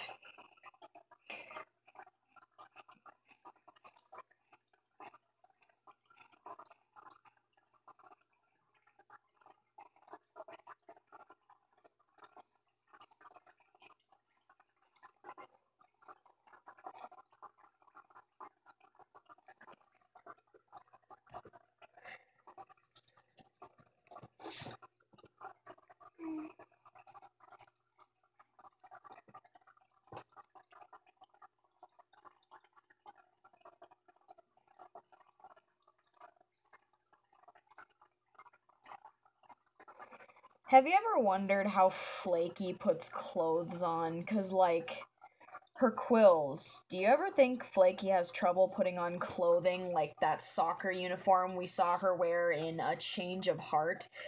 Do you ever feel like she has trouble putting on clothing 'cause, like, her quills can get in the way or sometimes shred the cloth? And when she goes to sleep at night, do you think that, like, she has to lay down a certain way every time because of, like, her quills accidentally shredding the sheets?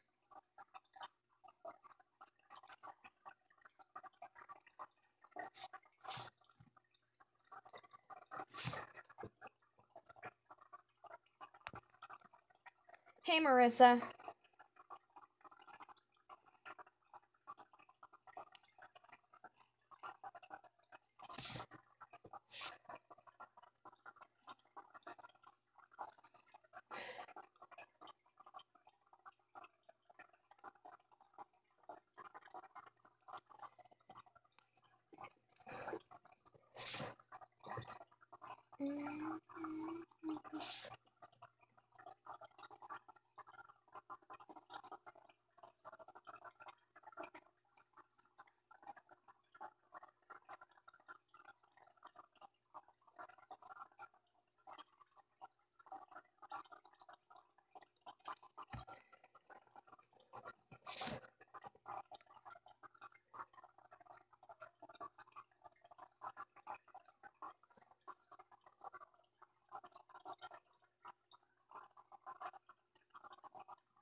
Thank you, Marissa.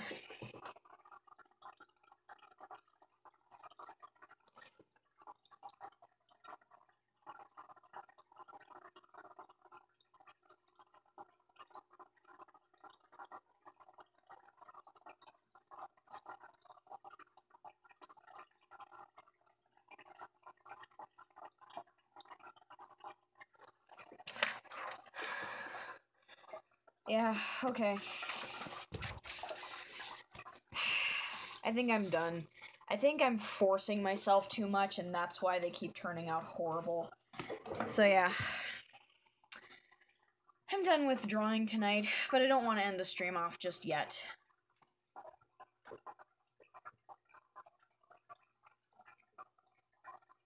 That could be true. I don't want to end the stream off just yet. So, how about I read to you guys? How about I read you a fan fiction that I wrote? And don't worry, this one is not smutty in the slightest. Sorry. And, this is a Handy X Petunia story that I wrote a while back. Some things in here are relevant to my AU, but at the same time, I changed some things that you might hear in this story. I'll explain what things that I changed. The story is called Just Ignore It. It's basically a story where Petunia and Handy go on a date, and Handy is still pessimistic about his lack of hands, so Petunia tries to help him in ways where he can be romantic, but at the same time, you know. Okay. I'm hoping to retype this on a document so I can fix the mistakes. Like, this would be just a rough draft. Okay, I'll read you. Life in Happy Tree Town was both happy and strange. The reason for this being so is because the residents were all as happy as can be. They had jobs, friends, partners, and so on. But the critters in this town died. A lot. But this town has a curse that's been on it for thousands of years that resurrects them the next day. Actually, it's been on for more than thousands of years. Millions of years. Like, a lot of years. They wake they wake up in their beds all new and filled with life and carry on with their day. Now, with that in mind, the residents should be cowards, right? Wrong. It does scare them knowing they could die any second, but they don't let it control their lives. Besides, not all of them die in just one day. Sometimes they go an entire day without someone dying. Nonetheless, the critters are fairly happy. Petunia's house. Petunia was a blue skunk with a pink and yellow flower on top of her head, black Pac-Man shaped eyes, a pink heart-shaped nose, and she wore a green pine tree shaped air freshener around her neck. She was a fairly attractive girl whose boyfriend was an orange beaver with no hands, whose name was, ironically enough, Handy. They were a charming couple, and even though they were different species, they loved each other very much. Petunia thought back to earlier when Handy had dropped her off at home. It was a flashback. "Hey, Petunia," Handy spoke. She turned to face her boyfriend. "Yes," the blue skunk replied. "You want to go out tomorrow? I don't have to work, and we haven't had a date in a while," Handy offered with a pleasant smile. Petunia shifted her Pac-Man eyes down to the ground and thought for a minute. Then she smiled at Handy and nodded. "Okay," the blue girl added to the nod. Handy smiled widely, and his eyes grew wide. "Great, pick you up at noon?" he exclaimed. Petunia nodded in agreement to this. After kissing his girlfriend on the cheek and bidding farewell, Handy rushed off towards his home. End of flashback. Petunia smiled and removed her flower and tree necklace, setting them on the bedside table, climbing into bed and shutting off her lamp. She let out a peaceful sigh and fell fast asleep. The next day, Petunia was a very neat and tidy girl who had mild OCD and couldn't stand dirt and filth. Even if she wasn't the least bit dirty, she always showered in the morning after eating her breakfast. This morning was no different because she woke up at 8 a.m. sharp, ate a bowl of Lucky Charms, hopped in the shower, brushed her teeth, and by then it was 8:30. "Well, I better get ready for my date," Petunia told herself, so she headed for her bathroom. Petunia got out her makeup and first applied some blush. Next, she pulled out a tube of mascara and oh so carefully applied it to each of her eyelashes. Then she took out some clear, sparkly cherry flavored lip gloss and applied it to her lips. Finally, she got out some light pink nail polish and painted her nails. When she was done, she put the makeup away and saw she still had plenty of time before noon. So while her nails dried, she sat down and watched TV for an hour. Meanwhile, Handy usually woke up at 6:15 a.m. on his work days, but today, since it was his day off, he slept in until 10:15 a.m. When he did wake up, he took a bath, put on his yellow hard hat, tool belt, and made sure his orange fur was neat and tame. He ate his breakfast, toast and coffee, and it was 11:30 by the time he finished. I don't know how he does this without hands, and I'm the one who wrote this story. It was 15 minutes to Petunia's house on foot, so Handy would leave at 11:45 to pick her up. He sighed happily as he thought about how perfect it was that he had a pretty, kind, and lovely smelling girlfriend. Even if most of their dates didn't end well, they still had a great time just being with each other. It sure would be perfect if this date was perfect to the very end, Handy thought, even though he knew in his head that probably wouldn't happen. He hoped in his heart that it would. He opened one eye and saw that it was now 11:45, aka time to pick up Petunia. Handy rose to his feet and went to the door. He tried to turn the knob, but then groaned and narrowed his eyes in anger when he remembered he lacked hands. "Now you notice!" Petunia's house. Petunia had a lot of things to occupy herself with until noon came, and she kept taking glances at the clock and door, expecting her beloved Handy any minute. When noon came, there was a knock at Petunia's door, and she dashed over to answer it. Sure enough, it was Handy at the door. He caught sight of her, and he blushed lightly.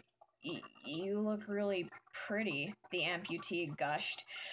Petunia put her hands behind her back and blushed in response to this. "Thank you," said the blue skunk girl. "Are you ready for a fun date?" Handy asked. Petunia nodded and shut the door behind her. She grabbed Handy's stub and they started walking. Wait, what? I loved that episode. At first I didn't like the idea of them being a couple, but then I opened up to it more.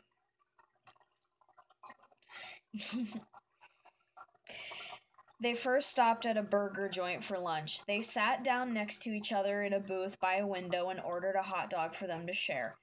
"So what have you been doing at work lately?" Petunia asked. "Well, I've been building this public pool right after the old one was destroyed during Flippy's recent flip-out," Handy explained. Petunia chuckled awkwardly at this because she was there when it happened. "Speaking of Flippy, I heard he's dating Flaky," Handy added. Upon hearing this, Petunia sighed and smiled. Well, it's about time, the blue girl said. Just then the server arrived with their order.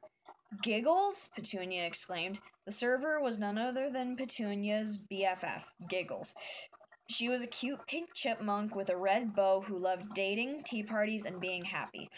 Ah, Petunia. And Handy? Oh, you two must be on a date, right? Giggles asked. Petunia nodded. Aw, that's cute, Giggles gushed. Enjoy. She then left. Handy licked his lips hungrily and tried to reach for the hot dog, but once again remembered that he didn't have hands. Only this time he looked down with a sad sigh.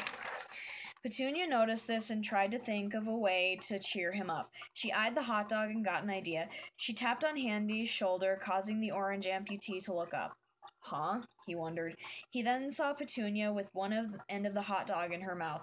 She shifted her eyes towards it and then back at him. It took Handy a while to figure out what Petunia was doing, but when he did, he shrugged and bit on the end of the hot dog.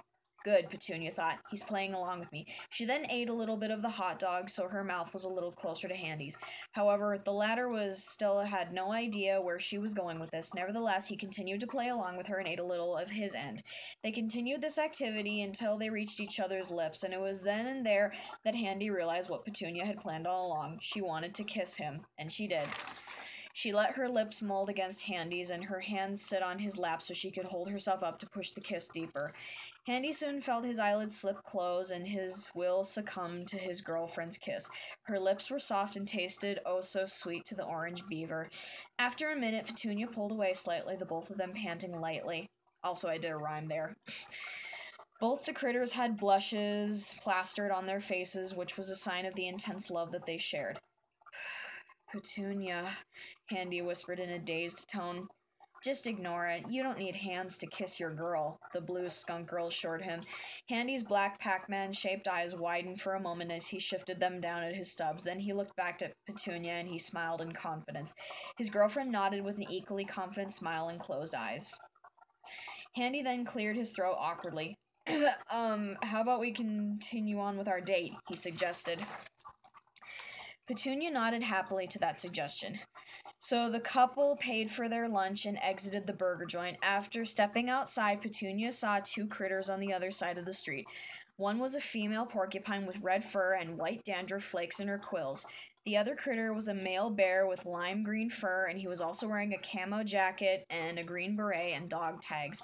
These two were named Flaky and Flippy, respectively. They were talking to each other happily, obviously on some kind of date, without any real worry in the world. Just as Petunia and Handy were about to say hello, two voices interrupted them. Hey, bro, check it out. Yeah, it's old No Hands. Petunia and Handy looked over and saw two dark green raccoon brothers who looked alike in every way except for one was wearing a fedora. Petunia groaned in annoyance at the twins. Lifty, Shifty, can you just leave us the hell alone? The blue net added to the groan. Of course, we just want to tell you both a joke, Shifty, the one in the fedora, sneered. Now, neither Petunia or Handy liked Lifty and Shifty, and for good reasons. They were thieves and showed no mercy at all, no matter what they were doing. But maybe if she let them tell their little joke, they'd just leave Petunia alone and she could be with Handy. So she just decided to play along with them for a bit. Okay, Petunia began. What's the joke? Lifty and Shifty did their signature snicker. We all know that snicker. How many beavers does it take to screw in a light bulb? Lifty asked. Handy raised his eyebrows curiously at this but said nothing. I don't know how many, Petunia asked sarcastically. One. As long as he has hands, Shifty answered. Both the twins broke out into a maniacal laughter at the joke, one of them dropping a gun on the ground in the process. That line set Petunia off. She made fists with her hands and her tail quivered. Her blue fur stood on end and her black eyes narrowed and she gritted her teeth. She looked at Handy, who looked like he was about to cry. This broke her heart and she knew she had to do something about it. She eyed Lifty's discarded gun on the ground, Flippy on the other side of the street, still talking to Flaky, and a bucket of water behind her. The blue skunk pondered before nodding once in determination. She started by grabbing the gun and hiding it behind her back. Hey, Petunia said as she approached the twins. I got a joke for you. Wanna hear it? Both of the boys' ears perked up at this and they turned to face her. Yeah, okay, let's hear your joke, Lifty said with indifference. Petunia smirked and proceeded with her plan. How many raccoons does it take to make a sausage? The blue skunk asked. Remember the episode Meet Me for Lunch? She's bringing back horrible memories just to start off. Lifty cringed in discomfort at the memory she brought back to him. Shifty sensed his twin's feelings and lightly slapped his back. Relax, you big baby, it's just a joke, the green raccoon in the hat said.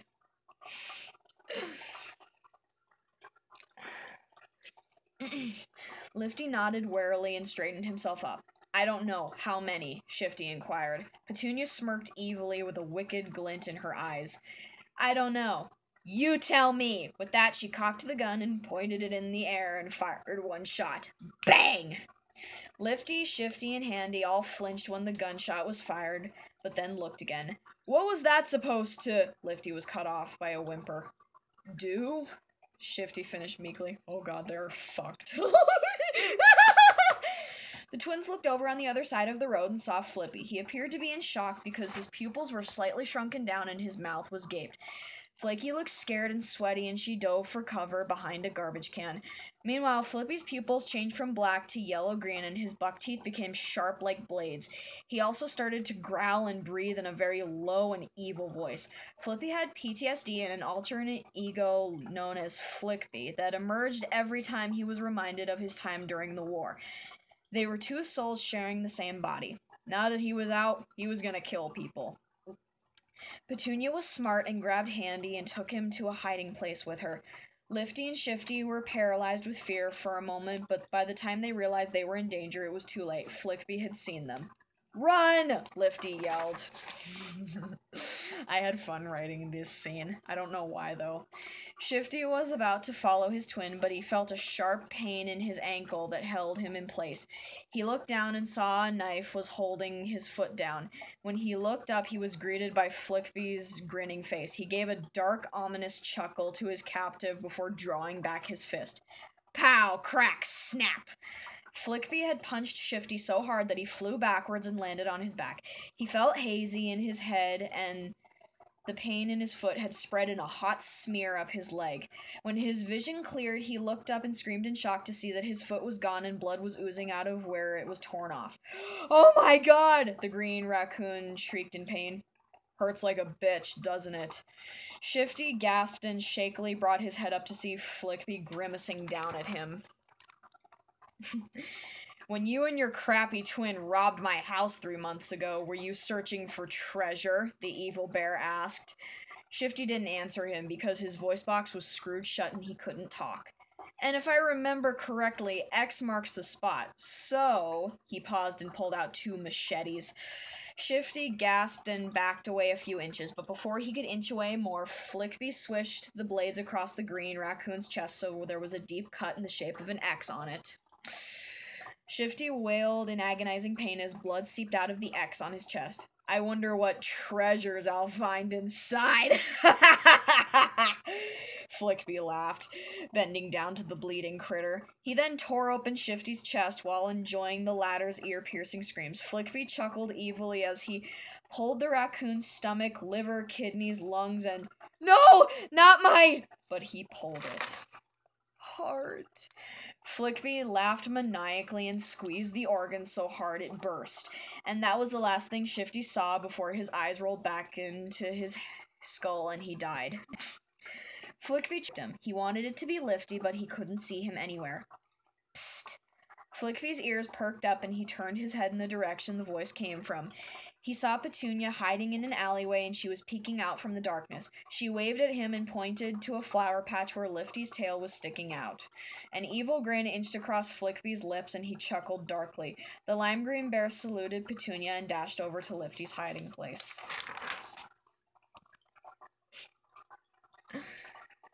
Lifty's breathing was quiet but very shaky. He was afraid Flickby was gonna find him. He was glad his brother wasn't there to see how terrified he was because the twins would usually mock and tease each other about whatever they were scared of. But the dark green raccoon's thoughts were interrupted by a strong, coarse hand grabbing his tail. Wah! He exclaimed, trying to get away. However, before he could, slice. Ah! Lifty jumped out of the flower patch in pain, leaving traces of blood all over the plants. Turns out Flickby had used his machete to cut off the thief's tail. The searing pain made Lifty's legs buckle for some reason. He couldn't run away, so he tried crawling away. Flickby laughed evilly and pulled out another machete. Then, with all his might, the lime green soldier stabbed them into Lifty's legs, disallowing his movement. Ah! The thief screamed, his Pac-Man eyes shrunken down in shock. I think I kind of made a mistake there because in the later seasons, Lifty and Shifty don't have Pac-Man eyes, but like, I don't know. I really don't know anymore. Now I'll be able to do to you what I didn't get to do to that stupid moose. Flickby laughed, pulling out an axe. He raised the sharp weapon above his head and then swung it down, splattering blood everywhere. Lifty screamed in pain and Flickby continued to chop the raccoon up. Soon Lifty was nothing but chopped up pieces in a pool of blood. Petunia smirked in victory. Usually she hated it when the critters in this town died, but Lifty and Shifty dissed her boyfriends, so this time she was grateful for Flickby killing them. Even though they'll come back to life tomorrow, it still feels good to the blue skunk that they died today. But now she had to finish the plan, so she grabbed the bucket of water, snuck up from behind Flickby, and threw it on him. This caused him to cough and the blood to wash off of his clothes and fur. His sharp teeth also disappeared, and when he opened his eyes, they were black and shaped like Pac-Man again. Flippy was now back and kind of confused because he was looking around him with a quizzical look on his face. Huh? What happened here? The army bear asked. Where's Flaky? Flaky? When Flaky heard Flippy's voice, she peeked out from behind the garbage can she was hiding behind to see if her boyfriend was back to normal. Flippy? She called out meekly. Flaky, why are you hiding? Oh no, I flipped out again, didn't I? Flippy cried in distress. Petunia tapped on his shoulder, making him turn around to face her. No, there isn't a drawing. Well, that's what their eyes look like. Their pupils look like Pac-Man. Sorry, Flippy, that was my fault, the blue skunk admitted with guilt. Lifty and Shifty dissed Handy, so I made you flip out and Flickby killed them, she explained. Flippy pursed his lips and lowered his eyes at her while sighing deeply. Petunia and Flippy were pretty good friends and usually got along pretty well, and now she was afraid it was going to end. I'm so sorry, Flippy, Petunia mumbled apologetically. I'm very angry with you for doing that, Petunia, but as long as it was just Lifty and Shifty, I guess I can forgive you. But so much for my date with Flaky, Flippy sighed, his ears drooping. Now Petunia felt really bad. She locked eyes with Flaky, who was now out of her hiding place. She gestured to Flippy, and the latter nodded. Flaky timidly approached Flippy and stood in front of him. Hey, let's forget about what happened and get some ice cream, okay? The beautiful porcupine suggested, fidgeting with her hands. Flippy stared into Flaky's black eyes and parted his lips. If you want to, that is, Flaky mumbled. Flippy smiled as he found the timidness in her voice cute. Sure, I'd love to, the lime green soldier agreed, taking her hand into his. Flaky blushed a pink color and started walking alongside Flippy. Hang on.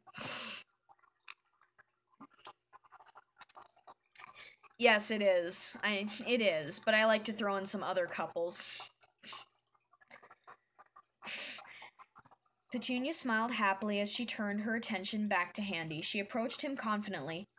Now we can continue our date, the blue skunk girl said to her boyfriend.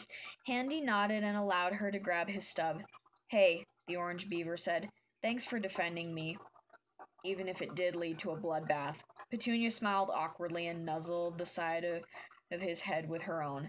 Just ignore what Lifty and Shifty said. You don't need hands to change a light bulb, she assured him. Right, but anyway, let's go to the park. Mime is giving a performance there, Handy suggested. Okay, Petunia agreed. Later at the park. Mime was a roe deer with purple fur, mime makeup, and a sweater.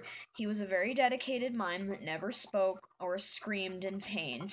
He occasionally did street performances at the park to anyone who would watch. He had a stage, a donation box, and also made balloon animals. When Petunia and Handy got there, they went over to the stage to watch Mime perform. Mime smiled and waved to his audience. First, he pretended to play a flute, and the rope beside him started to move. Mime played his flute, and the rope made a lasso shape and wrapped around himself. He blushed and unraveled himself. He was a bit dizzy afterwards, but shook it off and continued with his show. Petunia glanced at Handy and was glad to see that he was happy again. Good. I was worried he was still dwelling on what happened with Lifty and Shifty, the blue girl thought, a smile forming on her face.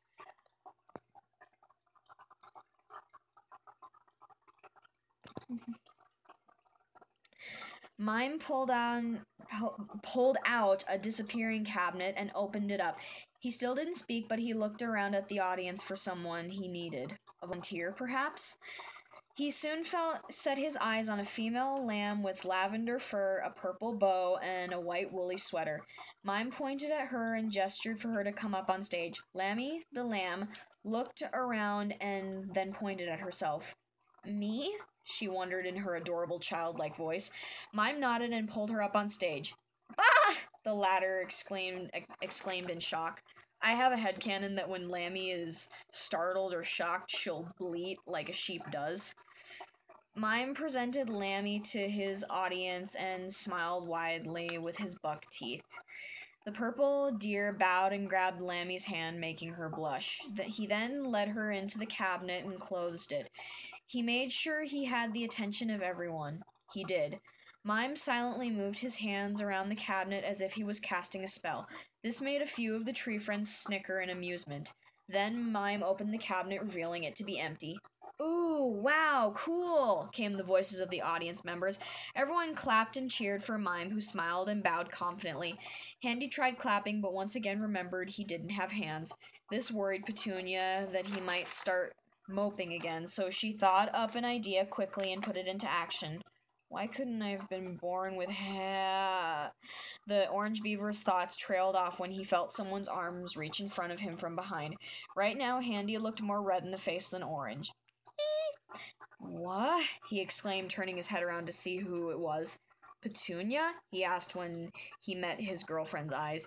She smiled and clapped for him. Just ignore it. You don't need hands to clap, the blue skunk cooed, pecking her boyfriend on the lips. Handy blinked twice, then gave a forced smile. Petunia bought it and moved back to her spot beside the orange amputee. Even though he was touched by her words, something was still bugging him.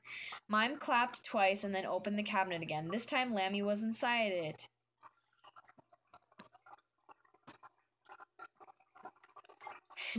I wrote this story a while ago, okay?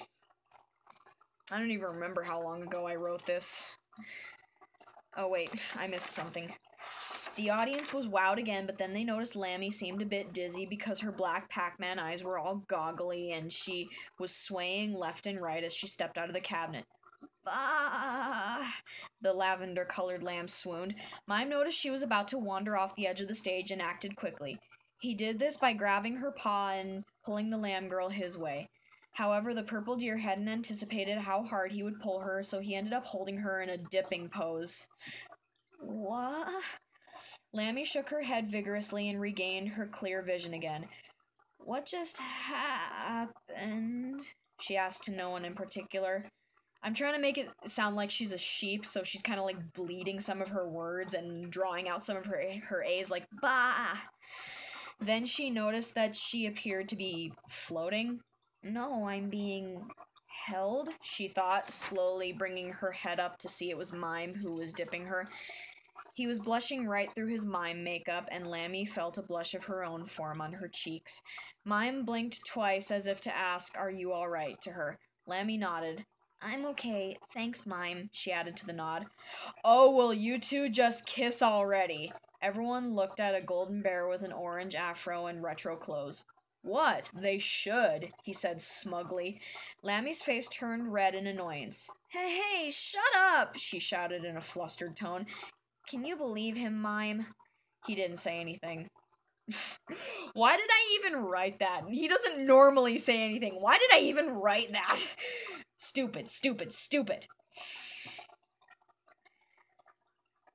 Mime? Lammy asked. Then the deer pulled the lavender-colored tree friend up closer and connected their lips together. The crowd oohed and snickered. After a moment, Mime pulled away from the kiss, leaving Lammy in a state of both shock and bliss. Everyone was silent as Everyone was as silent as mime for a while before Disco Bear started clapping slowly and awkwardly. Soon all of the tree friends joined in on the applause. Mime and Lammy both blushed again, and the former made it so the latter was standing up straight again. Lammy rubbed the back of her head shyly and went off stage. Mime looked a bit sad to see the lavender-colored lamb go, but then pulled himself together so he could finish his act. When the show was over, Petunia and Handy decided to go and do something else. It was only 2:30 p.m., and that meant that they had plenty of time to spend with each other. So, what do you want to do? Handy asked his girlfriend in blue. Also, I did another rhyme. How about we just sit and chat? We don't always have to be on the move, she answered, gesturing to a nearby park bench. Handy nodded and followed Petunia to the bench. So how's your family been? Was the first topic Handy brought up. Oh, pretty good. My mom got a new job and my dad went to France to see Grandma and Grandpa. You know, his parents, and he's bringing me and Mom back a present when he gets back, Petunia explained. Wasn't your dad born in France? Handy inquired, and she nodded. Petunia's dad, Pierre, was born and raised in France, and her mother, Patty, went there for a vacation, and when they met, it was love at first sight.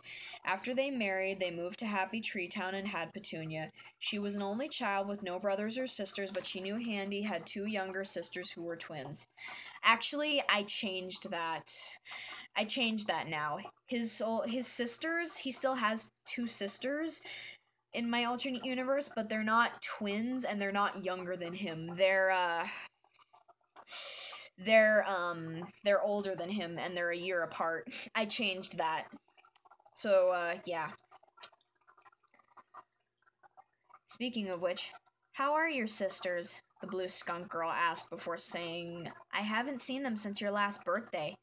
Actually, I changed that too because now in my headcanon, Handy hasn't had contact with his family ever since he moved away. I mean, like, he still called them, but he hasn't met up with them. Like, some things in here are different from how it is now. I tend to reinvent things a little bit. Sandy is gonna move here next month, and Mandy is too. I didn't change their names, though. Handy explained. Why? I thought they were happy in Texas, Petunia wondered. Yeah, but for some reason they wanted a slice of chaotic life like mine, so they're gonna try living in this town and see if they like it better, Handy answered awkwardly. Petunia chuckled as she found that answer funny.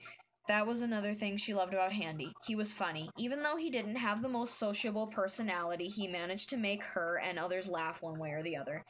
Then both critters heard fluttering of wings and slight cooing, sorry.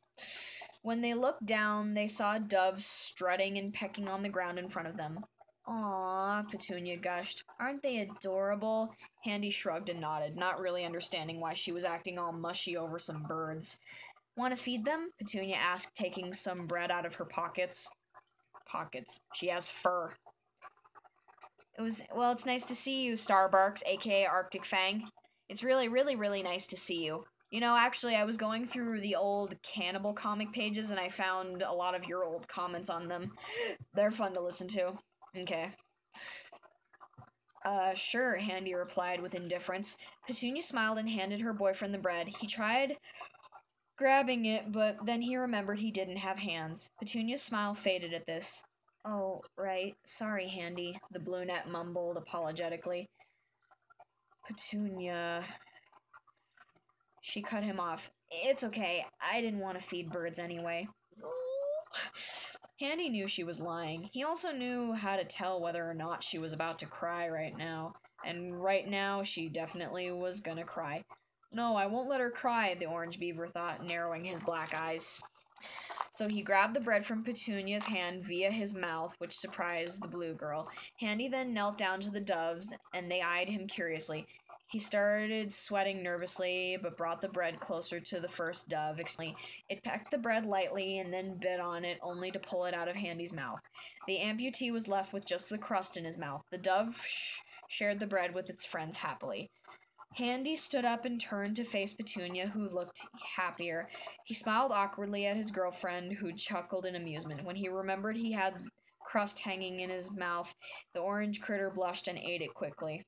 See, Petunia told him, you can still do lots of things, even though you don't have hands. Handy's stomach began to hurt again. He felt like he needed to ask Petunia something important. Hey, Petunia, can I ask you something? Petunia's eyes widened a bit and she parted her blue lips. Sure, she replied to her boyfriend. Why do you love me? He inquired, sounding slightly downhearted. Petunia was shocked. Just why was he asking such a question? Was it because he felt discouraged about his lack of hands because it kind of got in the way of their date? She closed her eyes and smiled warmly. Oh, Handy, the blue skunk girl thought.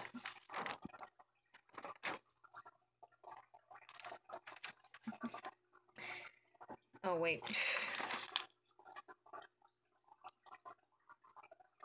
Okay. I think I missed something.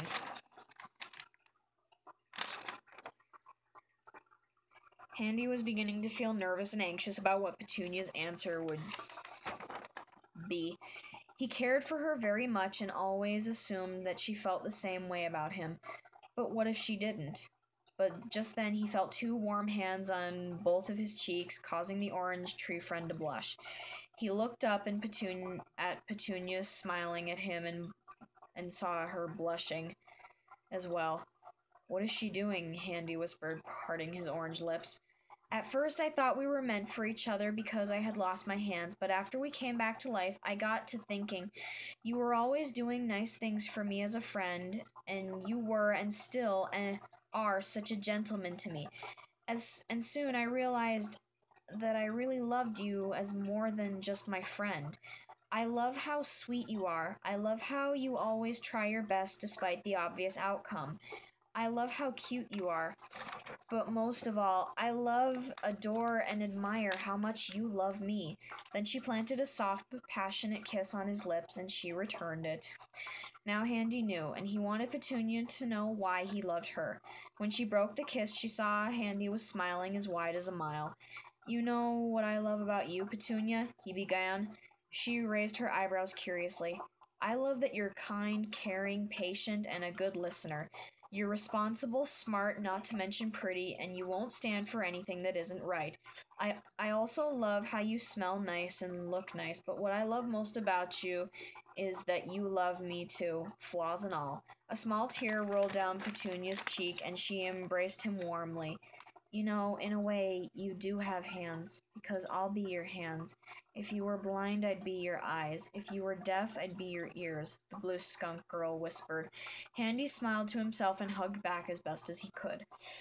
Later, Handy dropped Petunia off at home at 8:30 p.m. Thanks, hun. That was a lovely date, she told him. No problem, babe. Want to go on another one soon? Handy offered. Really? Okay, next week at the movie theater? Petunia said, and her boyfriend nodded. After a quick nose rub and a kiss, the couple bid farewell to each other. Petunia took a shower before getting into bed and closing her eyes. Tonight she would have good dreams about her beloved Handy. Okay, that's the end. I hope you guys liked that. I wanted to read that on a live stream I wanted to read that to you guys on a live stream for quite some time, and now I finally have. Aw, you're so nice. So what did you guys think of that story, huh? Was it good? Personally, I had fun reading it. Maybe I should write more stuff to read to you guys.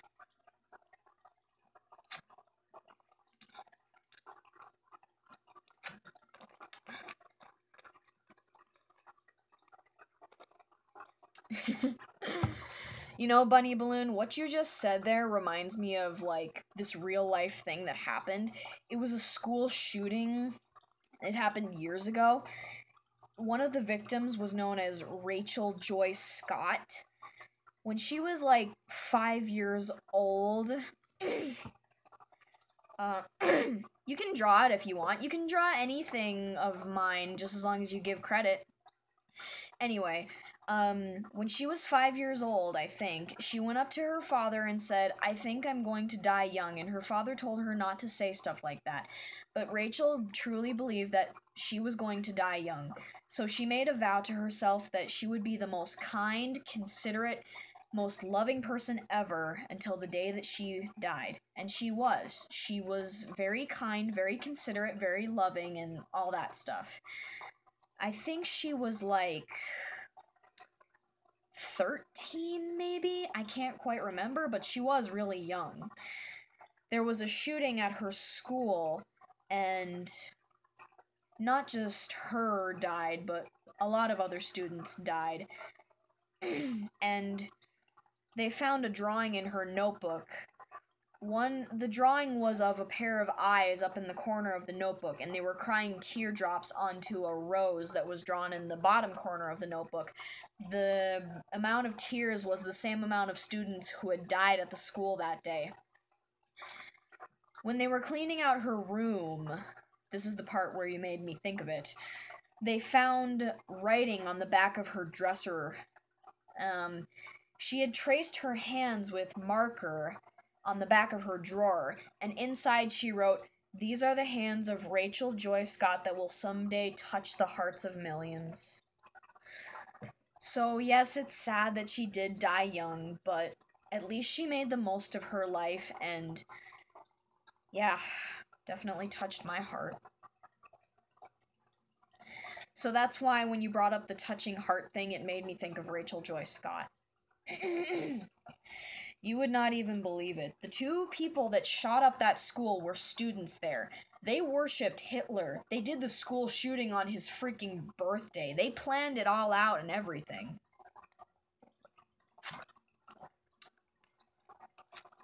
That's pretty heavy if you think about it.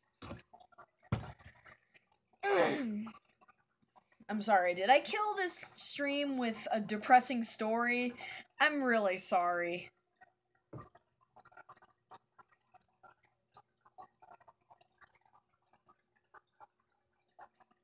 Yes.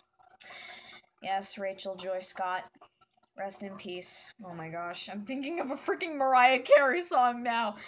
And I know you're shining down on me from heaven, like so many friends we've lost along the way. And I know eventually we'll be together one sweet day. Okay, it's way past midnight. I am arted and storied and depressed out, so I better get ready for bed. So yeah, there will be another stream tomorrow. And also tomorrow, my boyfriend's gonna take me to like this free carnival. Unfortunately, my sister has to come. I can just never get a date with that boy alone. But anyway, point is, live stream's gonna end. And let me know if you want more of Emily's fanfiction readings. Maybe I can somehow read my Lifty Splendid story that I'm working on. And let me know if you guys want me to read you guys Lemons, cause that's something. That's a force to be reckoned with. Okay. Yeah, okay. Bye.